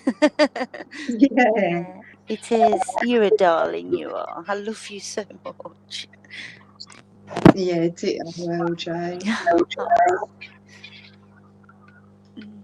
See, look how Hello, calm Mark he is. Kelly. Yeah, I like Mark. Big up, Mark. Big up, Mark. I just, this couple of hours on you now, because obviously I'd done that first stream and I broke. I had to come off it. I had to come off it straight away. I had to get it gone. You know what I mean? I had to deal with my emotions. And I thought I'll go back on and see if I can talk and see if someone will, talk some sense into me, so to speak. And for the last 3 hours, fair play to you all. You've done really well. You have picked me up a little bit. But there is a lot of You've love given me out some there. interesting, suggestive things to do. You are love, Smokey. I listen to them, Eamon. I listen to them regular. The pouring rain and the fire, the log fires and all stuff like that. But you know why that is, Dr. Smoke? He has them in the background, doesn't he? Can you hear me, Smokey? She gone again?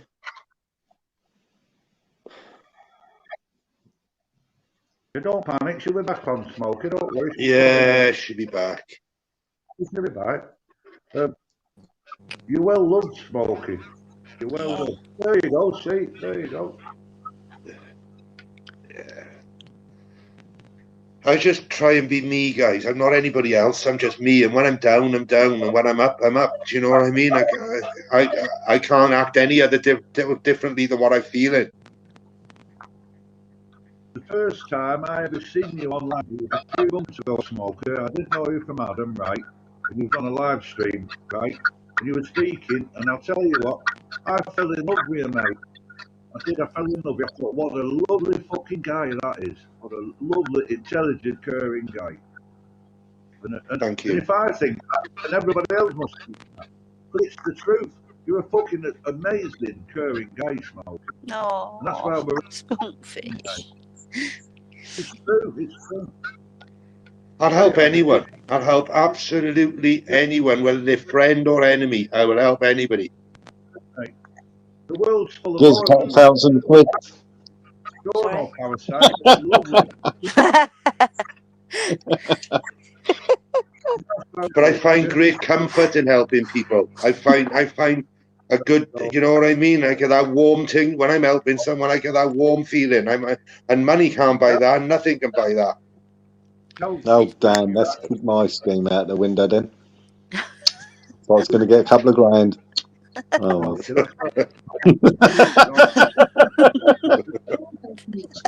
Yeah, that's how I see this. See, yeah, this is it. Yeah, and this is what what you need to understand, Smokey. When you open up a live and everything, SG opens up a live, Big Up Shady opens a live. These sort of lives are not all about the auditing scene or the legal scene or anything. These are for people Debates. that, yeah, Debates debate and about all laughter. different Yeah. subjects. Yeah. Eating body parts. Yeah, Big up and London. we've all got something in common. You know what I mean? These are not just set conversations. If you know what I mean? These are different subjects. Today it's about your mental attitude, your mental health, and everything. Tomorrow it could be something else, you know. And that's what I like about a lot of certain people's channels more so than others, because they hit a lot of issues which people are living through, and we're all coming up trying to find solutions to take it out of their hands, if you know what I mean, that are trying to put Yeah. us in the situation where we are now. And that's why I like these sort of things, because it helps me. So yeah, this helps me, Smokey, having these conversations, and anybody else who tunes in and be going, yeah, I've got this experience, or they know somebody that's got this experience. But I You know? like you, Master Ron, because you go on a lot of panels and you actually educate a lot of people as well. Because I've learnt from you, and I thank you for that. I've learnt a Honestly, lot from a lot of a lot people. of people, You yeah, know what I mean? yeah, Yeah. I know. And the best thing is to actually talk about it, Yeah, and then you start feeling that I'm not the only one. Because when I first woke up, it was like, am I just going crazy and everything? And then I started listening to these live streams and everything. I thought, I ain't the only one, you know. And then I thought, right, I'll go up on the panel and say how I was thinking and everything. And then you start thinking, I'm not crazy. There is something going on, yeah, you know. So it helps. And mental issues needs to be talked about, yeah, most definitely, because I would say that 99.9% of the people, and that's for certain, are suffering with mental issues at the moment. yeah. From the year dot to however old you are, you know. That's You what I know, mean. keep- I've not had severe mental health, right, until the last 2 years. I got to be honest, especially the last yeah, year. yeah. Well, everybody has had mental health issues in one way or another. You know, panic attacks, anxiety attacks. That's a mental issue and everything. Absolutely. You know what I mean? So we've all suffered with it. It's just that in the past 2 years, it's increased all those sensations in your body. And the sad thing is that it's also affecting the children now, which shouldn't be suffering with mental issues, but they are. And I would say a very high proportion of children are going to grow up with mental issues if this sort of stuff carries on. You know, so you're not. I believe that people are not just helping me, but hopefully it will help the next generation below me or the generation below that one. If you get my drift, I don't know. Everybody's in the same boat, and we're all trying to find a way how to get to the shore and get back to normality, because they keep on saying, oh, the new normal. Fuck the new normal. I want just Yeah, normal. fuck. I just Yeah, I want normal. I don't yeah, want their normal. Just do normal. yeah, Yeah, yeah. yeah. Fuck this new normal. I don't agree with it. On that note, I've never been normal. Yeah, yeah, exactly. I'm not part of that new normal thing. You know, my mind's. I'm too old to change my mind to a bloody new thing. No, I thought there was just one normal and one abnormal. Do you know what I mean? You know, and what we're living yeah, at the moment is fucking abnormal. yeah, exactly. So That gets no, you, no. know, the house plastic crap. Have you seen the new Yeah, Mhm. plastic for 4 years? Yeah, the 19 fucking unbelievable. 70s. Proper steel, proper car. Come Proper on the built. panel, Mark Kelly. Come on the panel, Mark Kelly. Yes, it is. It is abnormal. It is. People, you know, there's so many people in my frame of mind at the moment. It's ridiculous. It's absolutely beyond a joke. And as I said, Mhm. to get And there's help is such a massive thing to do. no figures on his own. And everybody's in, we're all exactly the same, brother. You know what I mean? It's the truth, man. There's Smokey feeling sorry for himself. There's only me. And we're all exactly the same. We're all fucked, mate. Crisis. Pretty much. Hey, Smokey, I'm going to jump off now. I'll let Mark go on, you know, then, because she's got a bit of picture before. You know, 5's a crowd, 4's cool. Big love, everybody. And I'll join you in the Take chat. care, Yes, Stonefish. Thank you. Take You're care, a gentleman. Stonefish. Thank you very much. Thank you. God bless you. God bless you. God bless Andrew, you, man. take God care, bless. mate. All the best. That's funky. Bye. All the best, buddy. Bye, mate. No, but it does. It's when you read the chat and what have you, Smokey, and you know it is helping losing you a bit there. a What's lot of happening? people. Hello, Mark. Hello, Mark, mate. Hiya, Mark. All right. How you going, Smokey, Ron, Aye. LJ, Give? I've Hello, never mate. spoke How to you you doing? before. How you doing? Yeah, I'm okay. Thank you. Are you? Sorry, I can't hear you. I said I'm okay. Thank you. Are you? Yeah. Good. Yeah. You having a few problems, Smokey? Are you? Yeah. Yeah. Trying Only a to. Oh look, couple. I used to listen to you, and you always made me laugh. So, you know, you got a good laugh, and you when you're happy, you make other people happy. That's what I see. Yeah, you know what I mean. Thank you. And I mean, look, I Thank don't know how physically if you're in shape or not. I don't know that, but sometimes, you know, like if you get your body right, then the mind follows. Absolutely. You know, if you start Yeah, doing I'd a bit of agree. I'd agree running, on a that bit one. of press ups. Yeah, it really I does try and follow. do Like that. I try and do that, right? But I'm a gym. Yeah. Once I get into the gym, I'm in the gym. Do you Yeah. know what I mean? I can't. Yeah, I'm not one for it's doing it good at for home. you, I'm man. one for going to the gym. Fitness Yeah, is a it massive really is. part. I mean, But sorry, it's so LJ? fucking expensive, it Mark. releases I endorphins. know. Yeah. Yeah, it is You know, expensive. to go to a gym around here, you're paying 35, See, 40 what quid a you month. can do though, Smokey, is make your own gym. Yeah, absolutely.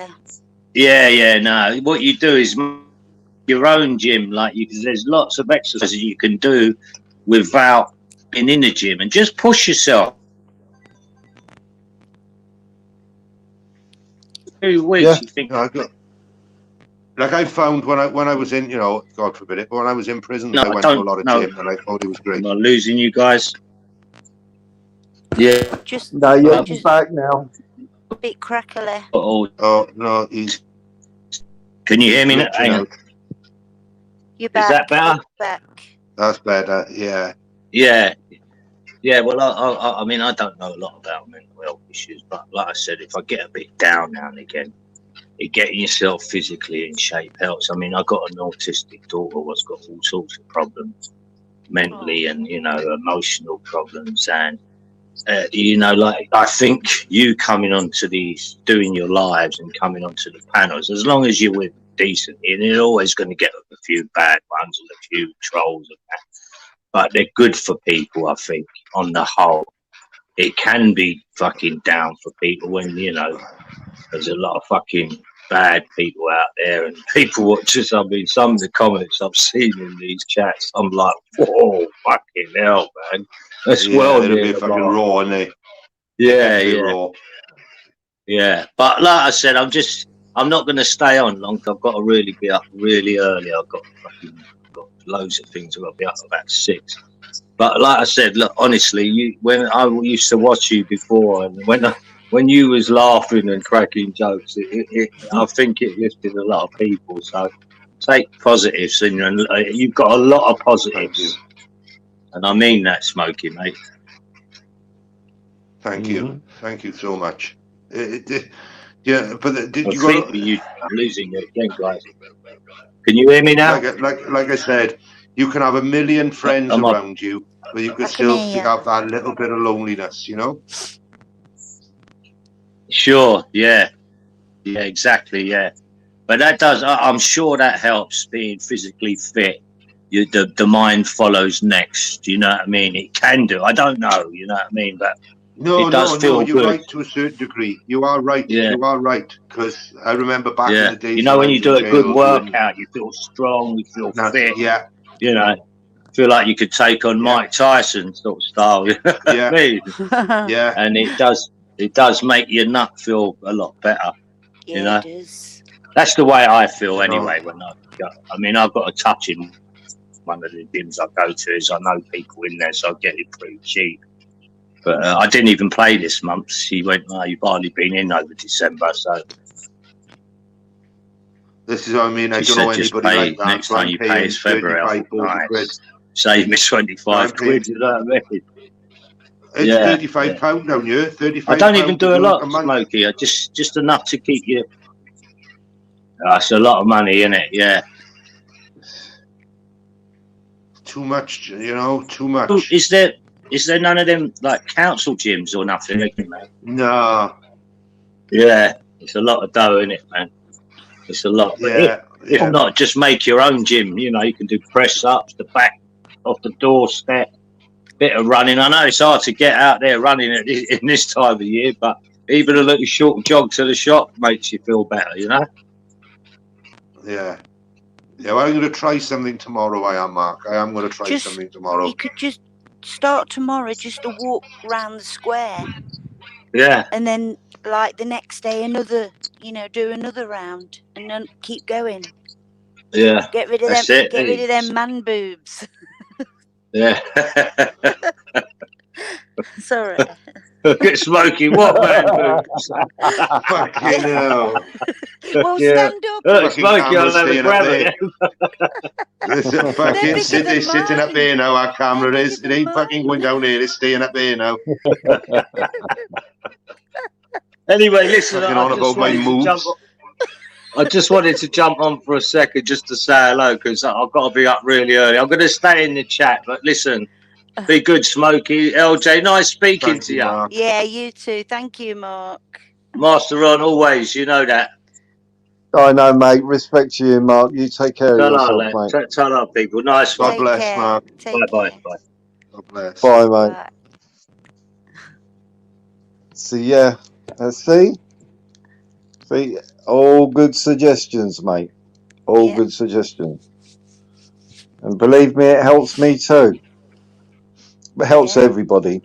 I'll be honest, chats like this does help everybody. So somebody might not have thought about that. Go, oh yeah, I might just go for a walk out there tomorrow. Have a nice stroll and everything. See if there's any smiling faces out there. If not, just carry on with your own smile. Because exercise will make you tired as well. You might improve your sleep.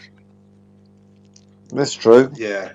That's another problem I got. See, is the sleep pattern is terrible. Terrible. Because I don't get to sleep till maybe 7, 8 in the morning. I don't get up till 2 in the afternoon.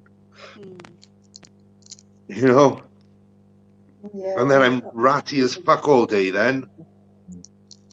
Half a day's gone, you know, and I'm disappointed with myself. And then I'm back down in that slump again. Do you know what I mean? So it a lot of it is a sleep pattern problem, I think. But the calming and the, you know, these channels I put you onto, the calming ones, they really do help, you know. Well, they help me. I know they do help. I know they do. But I'm going to try something tomorrow. Hopefully the weather's going to be all right. I might even do a live while I go for a walk. Yes. That's a positive, you see? Yeah. Don't see why not. It'd be nice to see some of this thing rearranged. Yeah, that's true, yeah. Yeah, exactly. You know, if you think of a person who lives in the inner city and everything, and you're walking around showing some nice little cobble streets and fucking countryside and what have you, they're going to get enjoyment out of it, mate. It's good for us too. Yep. Absolutely. People who don't get to see nice countryside. Yeah. Yeah, I might have a look at that tomorrow. Not might, you will. It's just... Oh, okay, I will. I have to be a little firm sometimes. I'm sorry. I will. I'll go for a walk tomorrow then, right? I'll see if I can get myself out of this slumber. Yeah, just get an audit done, even if it's 10 minutes. I'm not gonna do that. Why not? Not around my neck of the woods. I'm too fucking well known. Or just walk to the next street.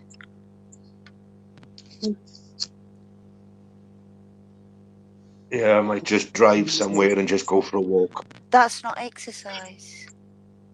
Drive somewhere and go for a walk. Oh. I just heard drive somewhere.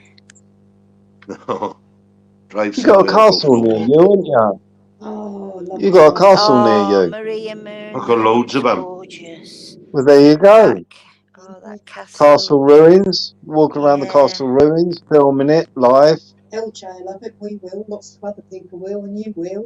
Absolutely. You know? Everyone will. You know, not everywhere you've got castles and everything. I'm sure there's a lot of people out there that think, oh yeah, it'd be nice to see somebody live streaming around old ruins and, you know, of castles and what have you. Yeah, I think Deanology does old derelict buildings. Mm. Yeah, I like this Camden Town. Yeah, I do, yeah. So Think if I can go that, into Piccadilly Castle tomorrow to go into, but 16 quid to get in there, man. Just do the outside. That's just do the outside and walk around it. I'm not saying inside, mate. Go, just walk around the ruins. You know? The scenery. Scenery, everything like that. Birds. Yeah. Rabbits. Yeah, all right. I might go to Duke of Philly tomorrow. Hmm. I bet you this time tomorrow your mood is lifted. I guarantee it will be. Thanks, Steve. Thanks, Steve. And it'll give you something else to talk about if you did a live tomorrow and turn around and talk to people about what you filmed during the day and everything. You know what I mean? It's thing is, I'm like that. The thing is, when I'm walking around and I can't see the chat, I'm like that because I'm partially sighted. So I'm trying to see. You know what I mean? Oh, Don't you see worry what you about want the to chat, mate. see. Yeah, exactly. You can't kill a kiddo. Yeah. It's all positive.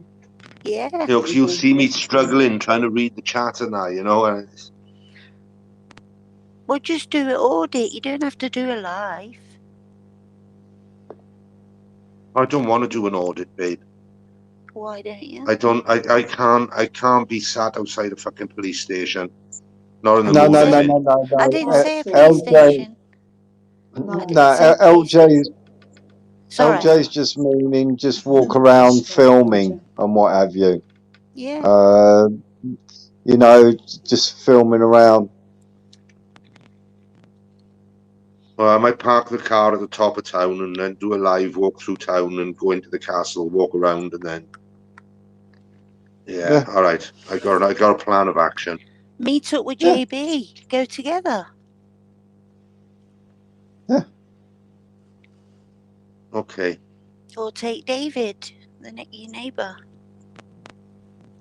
I've seen him tonight. Yeah. Ask him. Seen this, LJ? Hmm? Look at this now. This was a card. I pointed this out earlier, right? This was a card which was supposed to be off David, yeah? Yeah. I spoke to David earlier. It's all bullshit written in it, right? I said, thank you for the Christmas card, David. He went, I didn't send it to you. I haven't sent you a card. Those two pricks. You know the prick that's upstairs and the prick that's next door that I keep... You're provoking. Stop it. I don't like them because they bully. I know, but you need to get on the housing, onto the housing officer. Just sent me a random card full of abuse. Rip it up and You know what I mean? I thought it was all jokes off David, but it wasn't. It's abuse off these two fucking idiots.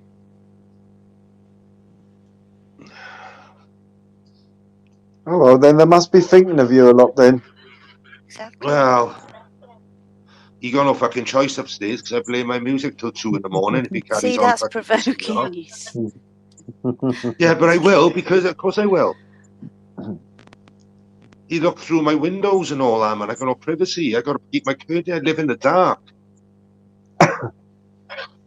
But those curtains there, right? They haven't been open since I moved in.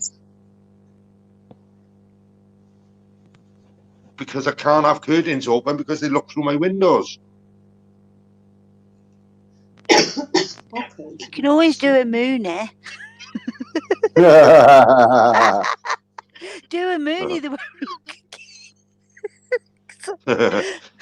And let me tell you, I could go, yeah, there's lots of things I could do, but I tend not to. I just shut the curtain so I don't have to see them. You know?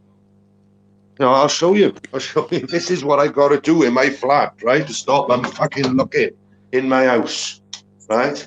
I've got to put things up on my front door like that. That looks To nice. stop them looking in my property. You know what I mean? I got to keep my blinds down all the time, all day, all night. I can't have a shower because I got to have my blinds down because they keep looking. It's weird behavior. You know what I mean? But just put them up. But I have them fucking nosing then, looking through the curtain, looking through the Just windows wave all the at time. them. Looking. Just wave at them. Yeah, but I haven't got that attitude to do that, babe. I Have want you to got open the nets door and up? start screaming at them. Yeah, I got nets you up. got They still Nets and try and have a look through. blinds. Let them try and look through. Yeah. I won't be able to see much if you've got That- nets up, mate. Only once you turn the lights on That's in the another- evening. But then that's when you close your curtains in the evening anyway. That's another positive. I've opened my blinds today. I know it sounds silly. Daylight. You know, because as I said, it's not just that. And with this, I'm dealing with it's people I'm dealing with as well. Do you know what I mean? Oh.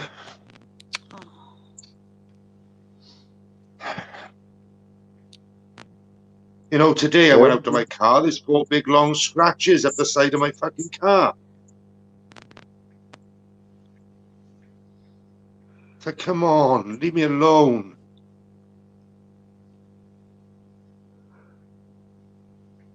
Yeah, I ain't got an answer for anything to do with that, No, mate. Apart from No. look, right. apart from This has security. been going on. I've been here 4.5 months, right? And this has been going on 5 years with all the other neighbours. See, the only thing I can suggest on that matter is security cameras. And that's it. But I'm not allowed to. But apparently, see, they're allowed to put cameras up. They got cameras up in their windows and everything. If I put them up, I've been told to put them down. The same as the other neighbours. Pull them down. I don't get it. I don't get how they can be allowed to have cameras that can face out into the street and look through people's windows, but then we try and protect ourselves. We're not allowed to have cameras. It's breaching the tenancy agreement. So aren't they breaching the tenancy agreement? Well, their neighbours looking at you and opposite. Well, I'll put it this way. All you need to do, Smokey, is catch one of them on camera, take a snapshot, get in touch with the police and turn around and say, look, this is what I've been having to put up with. Get an incident number. You get in touch with your housing association and say, right, you either do something or you allow me to put up security cameras. They'll soon say, Master yeah, on, okay, I've done it. put up security cameras. You've done it? Master on, I've done it. I've got footage of them around my back. I've got footage of them around the side of the house. I got footage of them bouncing around the cars. I got footage of them doing all kinds of things, right? Nothing. What? And you've got incident numbers. Yeah. Nothing gets done. A copper comes, he sits down, he says, oh, well, we'll have a look now and see what we can do. There's something in the pipeline. Don't worry, there's something. And that's what I've been told the last 4.5 months, as the neighbour's been told the last 5 years. There's something in the pipeline. I'd like to know how long this fucking pipeline is. It's fucking long time coming. Okay, so the next time you talk to the police then, and you turn around and say it all, turn around and say, would you say it's advisable for me to have security cameras then? If they say yes, then that is what you turn around and say with the incident number, and that's what you say to your housing association. Say, right, the police have suggested that I have security cameras. The police have suggested. The police have gone to the housing association, and the housing association have gone, well, there's nothing we can really do about it. So what? Yeah, So, but there was 3 people that lived before me in this property. They lasted 4 months. Each person lasted 4 months and left. Couldn't live yeah, here. but if the police agree that security cameras would be the better thing for you, and also when you see your GP next Thursday, tell them what's going on and say the anxiety and everything. So would you suggest that for my own personal mental health That's what I was security, gonna say, we should would get you advise me to put security cameras up? You will have the right, housing associations will have to turn around and say, hang on a minute, we have to take on the police, we have to take on the GPs. Yes, you can, Smokey, have security cameras up because it's your health. Do you know what, and your right? The guy mental upstairs, stability. right, went down the bottom of the car park, shoved a brick through his own fucking car window, while the other guy that lives next door phoned the police and said, I just seen a young boy put a brick through the window. Now, the young boy lives at the end of the street, right? And he wasn't even out of his property. The police went and arrested him for something that he didn't do until one of the other blokes come over and said, no, I seen him putting fucking brick through his own window. And they did nothing about him then throwing a brick through his own window, wasting time. And it seems, it's really strange. You report something to the police, they come 3 days later. They report something to the police, they're there within 20 minutes. Yeah, no, it is. I think there's a lot of this It's really is strange. turning people into, a few people are turning a bit crazy because of all this shit. Yeah. Ones that are on the And it's tipping not edge just me. already. There's 1, 2, 3, 4, 3, 4, 5. There's 8 of us that have complained. There's only 12 of us in the street. Yeah. And their kids, Yeah. are they? No, they're adults. Oh, they're adults. They're adults doing it. They're adults. Yeah. They're older than me. They're in their 50s. No, adults that are doing this kind of behaviour. Yeah. Or kids. Adults. What the fuck? What? I know. That's crazy. Yeah, And this is what's happening, and this is what's also adding to the pressure. Yeah, no doubt. Can you not get away? Is there nowhere that you can go for a short breakaway? No. It's driving me insane. And the thing is, what they done with the neighbour next door, they took his back garden gate away and they used my back garden as a thoroughfare now, so they could walk back and forth past my back door all the time, look. And they're looking through the windows to see if I'm in. When I first moved in, they told me, they said, oh, they've been looking through your windows, mind. I said, oh, don't worry about them. Within 3 days, they were there, boy, looking through my windows while I was sleeping. Have the police told you to keep a diary? Yeah, they've told me to keep a diary. They told me to do footage. I've shown them. I've sent it to them. I've sent them all the footage. Yeah, I was going to say, I know it sounds silly because you think keeping a diary is just my word, but it actually stands in court. Yeah. Strangely. Yeah. It's madness, it is. Absolute madness. Now, this has been going on for 5 years now. There's 3 or 4 elderly people in my street. Should have gone to court by now. And they will not. They live in caravans down by the sea because they're too afraid to come home. They've got to come home for 2 months of the year. They won't come home except in November and December. And it opens back up in January, middle of January. I think, like Master Ron said, your best bet is to go down the mental health route, and they can move you quick. They can move you quick under them, can't they? I'd have thought so, yeah. They did for our daughter for different reasons, but under Mental Health Act, they moved her You'll quick. definitely be a priority.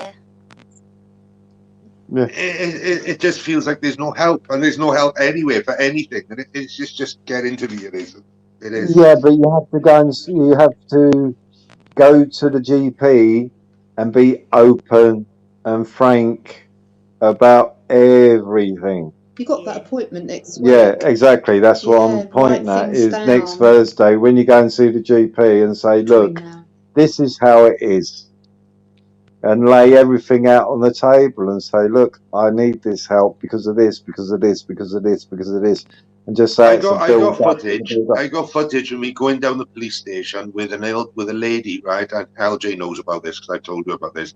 I walked into the street a couple of weeks ago, and there was a lady in a dressing gown, right? And she's a lovely lady. She's good as gold, right? I should help anybody. She just lost her husband. She's a lovely woman. And she was sat there in the pissing down rain in her dressing gown, breaking her heart. So I went over, what's the problem? What's going on? What's the matter? Those bastards next door had phoned the police to say that the someone who was on the run was living in her fucking property. She got no one living in her property except her. The police turned up heavy-handed, 4 fucking big burly police officers, 2:30 in the morning, hammering her fucking door. Because it's been reported of an absconded fucking prisoner that's supposed to be in her house. She didn't even know the guy. Soon come round then, didn't they? Yeah, Do you know what I mean? exactly. It don't make no sense. It's crazy. Isn't it? You know, if I was to deal it the way I deal with it, like the way I used to deal with things, I wouldn't be sat here now. But I'm a better man now than what I was. So I'm not going to bow down to go and giving them a clip round the euro. So they got the ammo to fire back. Do you know what I mean? And I do feel like I'm beaten.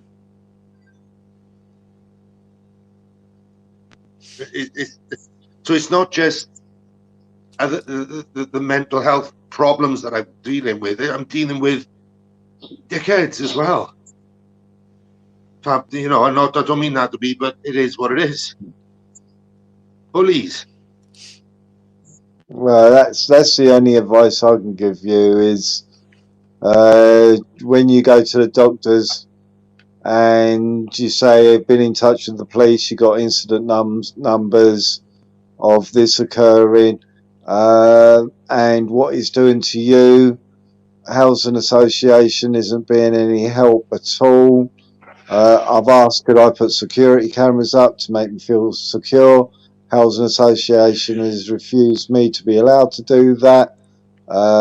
And yeah, just get as much help as you possibly can. And I said to the copper when he came here, I said, what about the CCTV? I said, what about him? I said, we can't put CCTV up, and you can see his camera up there with the red light flashing every time something moves, right? And I said, look, he's got a camera up. Oh, well, you'll have to get hold of some CCTV monitoring board and make a complaint to them. And then I was like, really? I thought it was illegal to have a fucking camera pointing off property. I think as long as it's pointing down, yeah, you can't have it pointing directly at somebody else's property, but you can have it pointed at least to your pathway or driveway or something like that. What about a Ring doorbell or one of them sort of things? You know, where they got the little camera inside them. You can even get those ones that sit inside the house through the window. Yeah, I've got like a porchway I have between the two doors. Yeah, so you can have them ones. I have is him walking back and forth. Yeah, you can have them ones that sit in the windows, can't you? One that sits in your window that points outwards, and so if somebody comes close to the window, it catches them that way. But yeah, I would suggest speak to your GP, be open, really open with everything. I do, and it's the only way you get anything solved. I'll be honest with you, mate. You have to tell them everything. Otherwise, if you ain't, then obviously you're doing it to yourself because you ain't explaining it properly. I've explained it to the police. I've explained it to the Housing Association. I've explained that, you know, it's ridiculous that, you know, 2 grown men can act like fucking 10-year-olds, knocking your door, running away, shit like that. Do you know what I mean? I don't get it. I don't get. There was a police officer actually in my property, and they opened my back door to listen to what he was fucking saying. And then when the cop had run through my fucking living room to go into the fucking back garden, they've sprinted off. Gone. 2 of them. Street But that's what I mean. Gone. Yeah, but that's what I mean, that you need to speak to your GP, and that will pull a lot of clout, as LJ just turned around and said, that puts you up there, you know, at the top of the tree to say, right, this is why this person has to be moved, you know. And Do you know what, Master Ron, right? If one of them said to me, come out by here, I want to punch you. Oh, I'd be like, come on in. I've had fucking no problem. As long as there's no police involved, you're going to lose. Yeah, well, but the problem is they won't do that. They won't do that because they're snidey and sly. So they'll sit there and they'll go, oh, well, you know, we didn't do this. Or they'll report me for having wild parties that I've never have. I don't have people in my house. Do you know what I mean?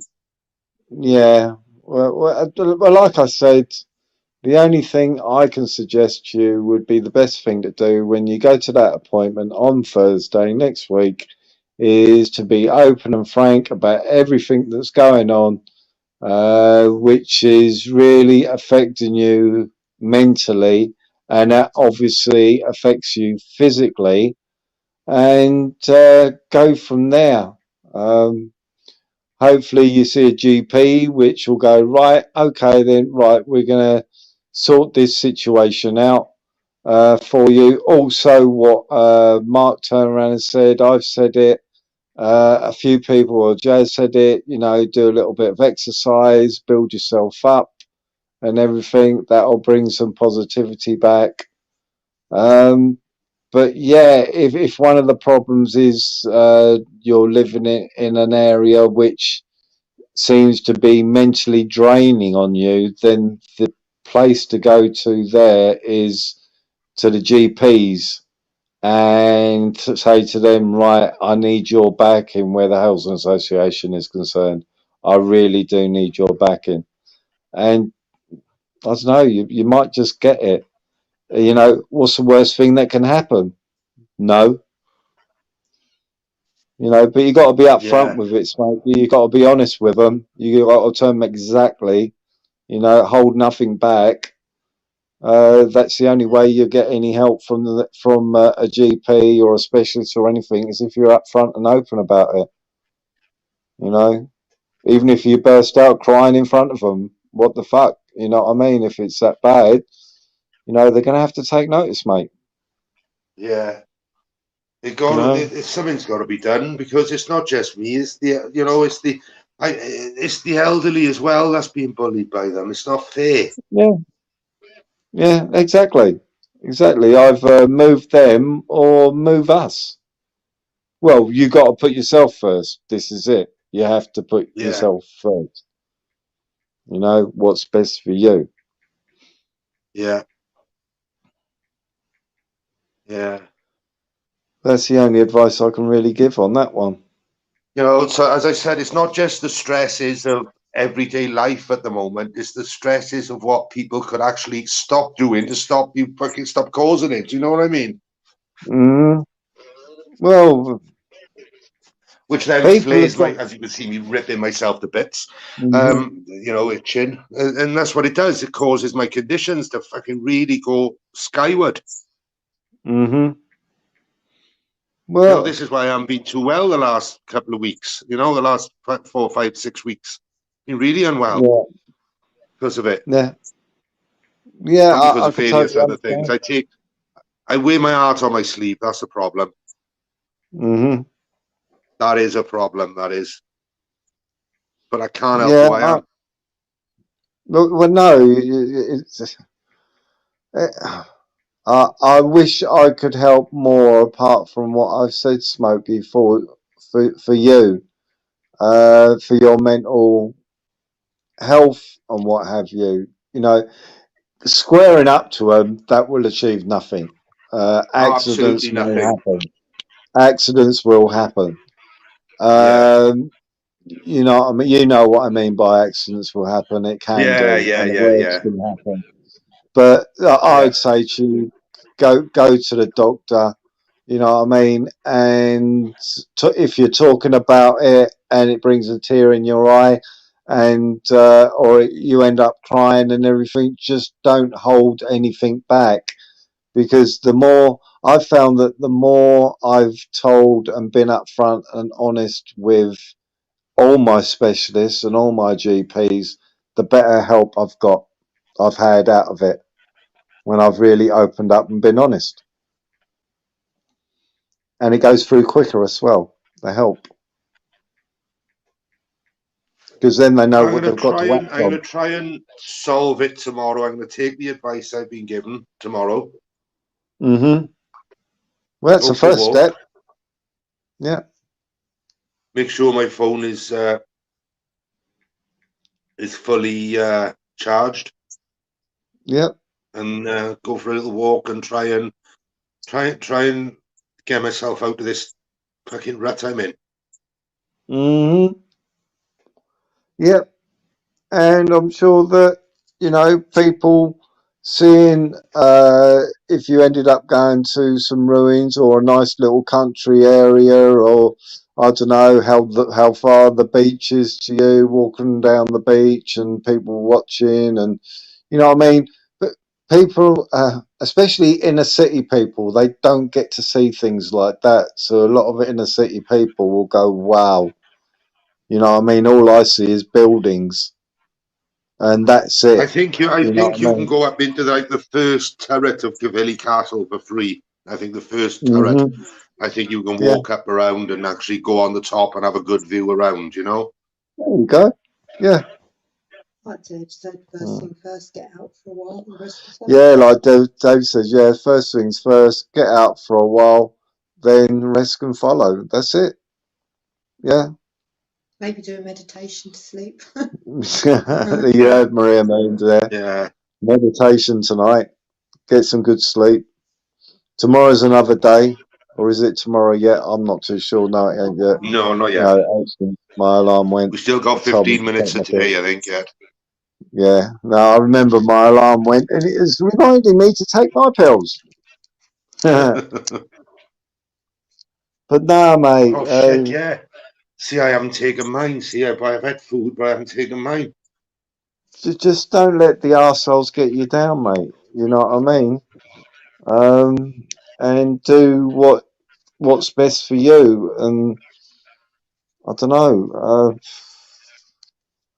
It's going to be hard, mate. A lot of people are, you know, you're not the only person in this situation. Believe me, you've done enough lives.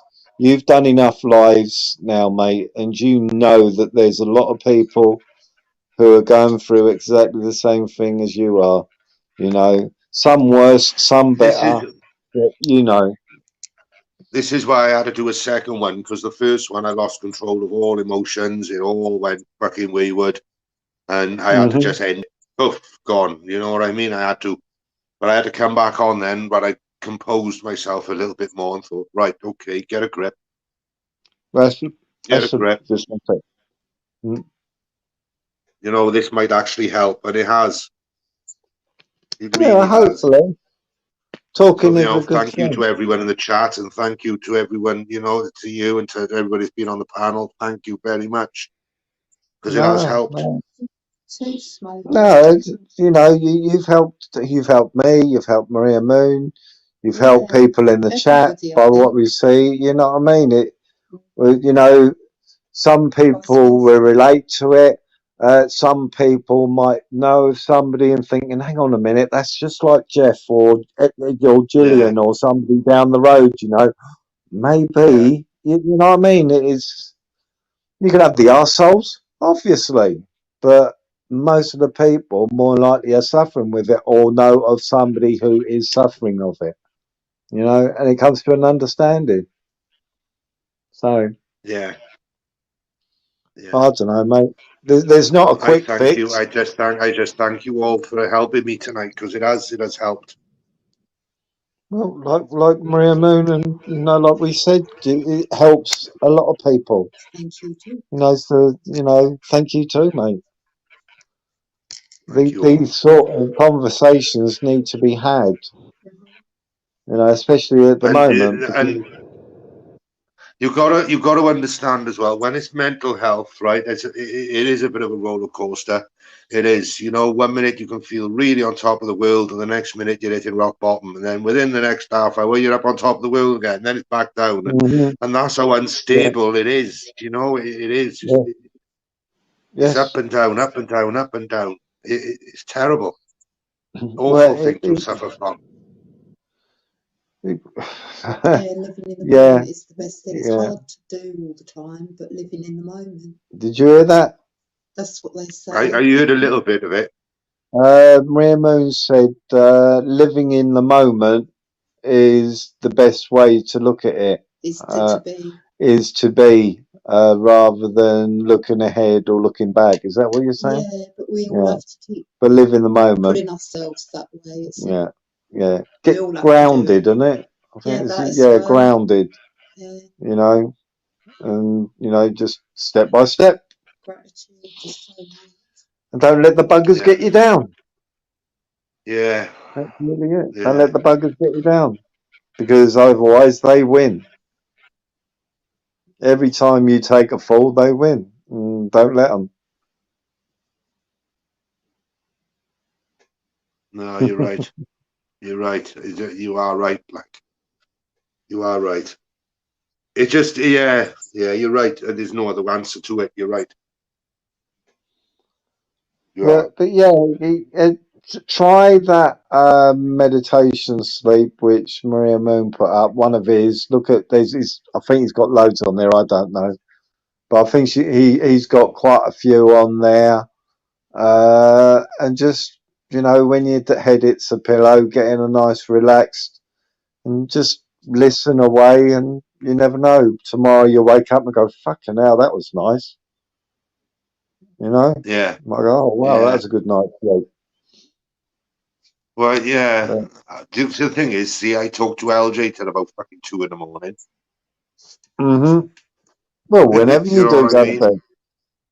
You know, if you're up until 2 a.m, then you're up until 2 a.m. But you know, when you do decide to put your head down, just put on one of those meditation things and see if it does any good for you. Maybe the first one won't, but the second one might be. Oh right, that was nice.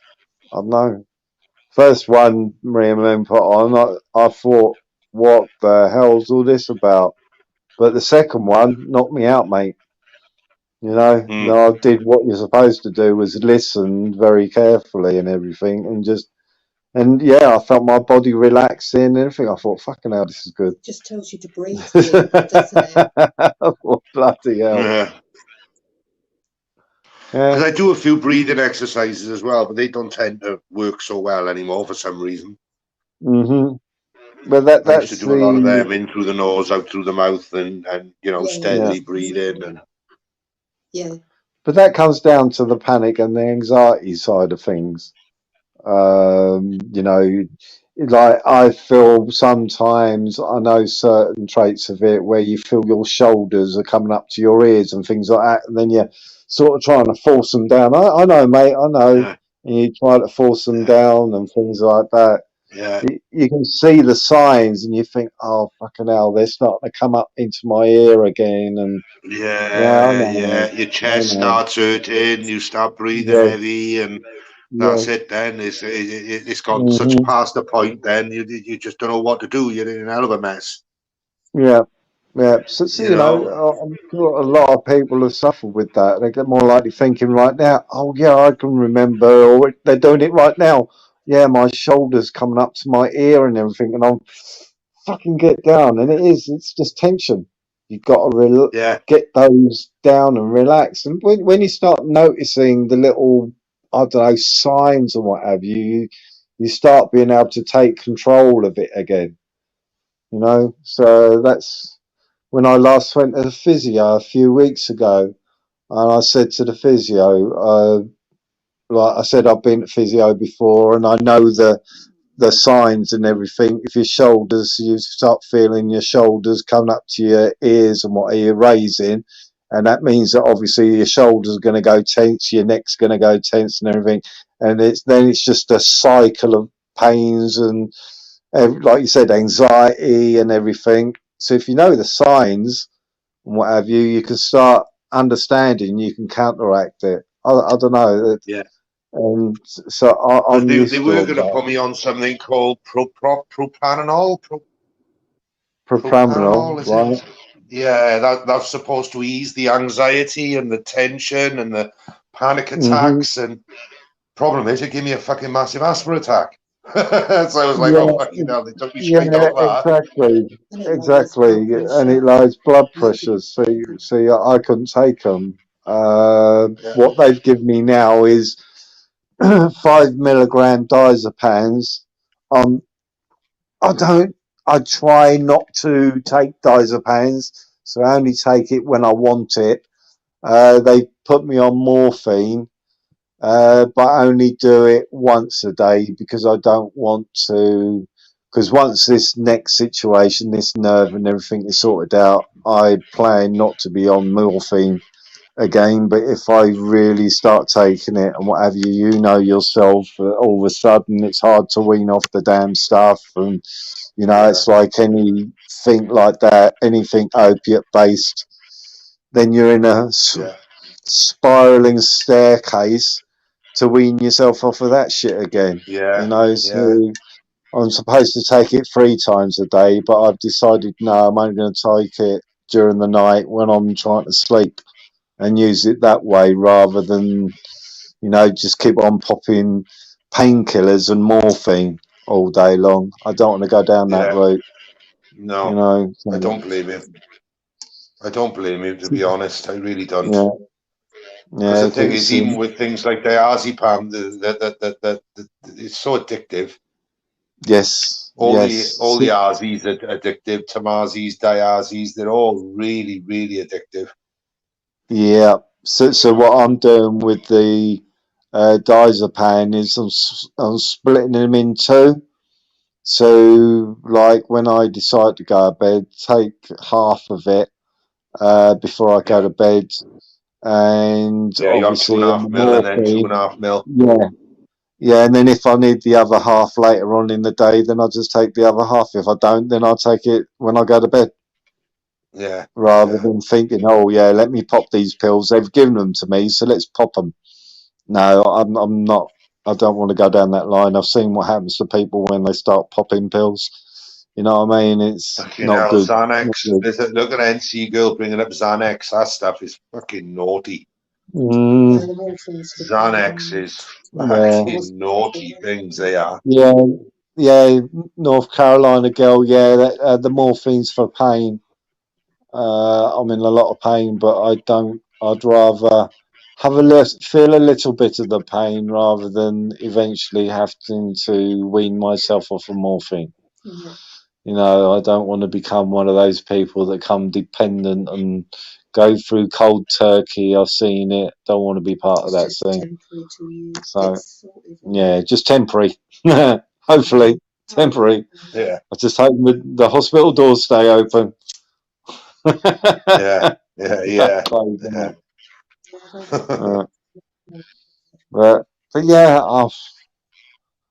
I don't know, mate. I don't know what other advice I can give. Is it's been good. Hey, it's been great. Up to now, fantastic. Right, I'm going to try and do something tomorrow, just to try and get out.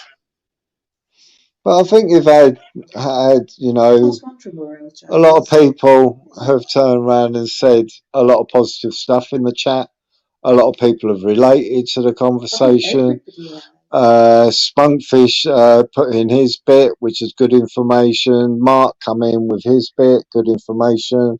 LJ, obviously, in that sector, good information. And hopefully what I've said, but not only to you, to everybody else. I get benefit by speaking from my perspective out loud as well.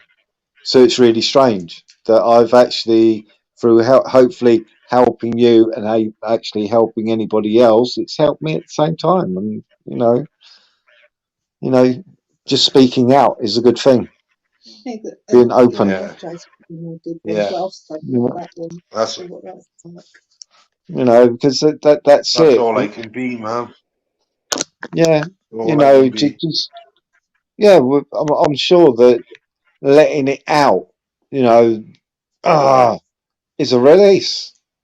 You know, what you've opened up and you said, and all the shit that's going on in your life, and what you're feeling down at the moment, and you know, depressed. This is the reason. That's the reason. It's what you've done is it's a form of release, and I would put that also down to you understand what the problem is, and that's one of the problems you can have in the first place, not realizing what the problem is. You actually know, so it's down to you to take the course of action to combat that problem. You know, it's when you don't know what the problem is when it gets really bad. Those are the real hard times. Yeah, That's the anxiety. That is. yeah, No, yeah. being open Yeah, I and suffer with everything. the anxiety quite a lot, anxiety and Yeah, panic, and exactly. Well, you know what I'm saying then. yeah, You know what I'm saying, yeah, I because that suffer can with be a that a lot. nasty one. You A know, couple of when times LG's had to rescue me. I got to be honest, where I've gone fucking googa gaga because I couldn't. Do yeah, you know what I mean? I couldn't focus, and you know my hmm breathing's all over the place. And do you know what I mean? yeah, Fair play to her. yeah. Well, you can't figure out why. And this is it. That's what your anxiety is, because you just do not know why am I feeling this way? What is going on? What is going on? So then obviously your mind takes over and it starts saying, oh, you know, have you got a problem with your heart? Have you got a problem with this? Is this going on? Is that going on? And your mind can just go really fucked up with anxiety. Anxiety is really bad, really not nice to go through. If anybody's Oh, ever been fucking through horrid. anxiety, you'll know what it means. Yeah. You know, you can get anxious over Yeah, it is horrid. anything. Anxiety is the worst Yeah, thing in the world. I've got to be honest. yeah, Anxiety and panic. If you think you're having a heart hmm attack, you do. yeah, You yeah, think you're having a heart attack. yeah, yeah. You get It's palpitations insane. and everything. You Yeah, you feel sweaty, like, and you think, oh fucking hell, am I gonna fall down? Am I gonna collapse? Do I need an ambulance? And yeah, yeah, I know, yeah. yeah. Before I understood what anxiety and panic attacks were, I was really felt what, you know, what's happening. Am I fucking dying? Literally, because your heart, you think, oh my god, is this going to stop? Yeah, that's it. Yeah, that's exactly how it feels. It is. It is. You're right. You Yeah, bang on the button. yeah. I know, mate. I know. I've been there, so I know what it's all about. Oh, strange times. But yeah, hopefully it's helped you out, Smokey. This live, I think it has. Yeah, You've it had a has. lot of To be honest, it positive. really has. It really Yeah, has. It has, just because I got talking to be about honest. it. 4 or 5 hours ago, right? I was at the end of that tether. I tell you now, Yeah. I was right at the end of that tether. I wasn't far off. Mhm. Wasn't far off at all. Yeah. Because there was only one No. option in my mind. Well, there's always another option, Smokey. Things change all the time. There's Yeah. always another option, Never mate. stay bad. You know what I mean? Like just stepping out the back door, the front door, or whatever, just taking some good air breaths. You know, just outside the walls and what have you. Go for a nice, comfortable drive to, like I said, to a nice little lane or something. Get out, take a walk, have a smile on your face and what have you. Don't have a frown. You know, and you might just get a smile back and say, "Hello, Smokey. How are you today?" You know, you just don't know. Yeah, you never know. You never know. You That's don't. it. You never know. You don't. I think I'm going to call it a night now, guys. I've been on for like 4 hours. Yeah, well, you've helped me out. I do appreciate Thank it, you. Smokey, and thank you for having me on your panel. I'm Lee. How we doing, brother? You take care of yourself, yeah? Yeah, I feel a And little better, to be honest. I'm going to have a little yeah, chat to my girl now before I end up right, going yeah. to bed. You take care of yourself. I'll kick myself. Yeah, you take care, mate. Thank you. Hey, Master Ron. Yeah, thank you. You take care, mate. Thank you all for coming in. Thank you for being there. It really is appreciated. It really, really is. Thank you for your kind words and advice. Thank you to everybody. Thank you. I can't thank you enough. I can't. You've really helped. You really have. And so I'm going to call it a night now because I feel a little bit drained, a little bit, you know. So, all right. So just, I can't be the only one feeling like this. So if you see anybody or you talk to anybody that's feeling like this, do the same. Yeah, I'm good. I'm Lee. I'm good, man. You just caught me at the end of the stream, you have, brother. Just caught the end of the stream.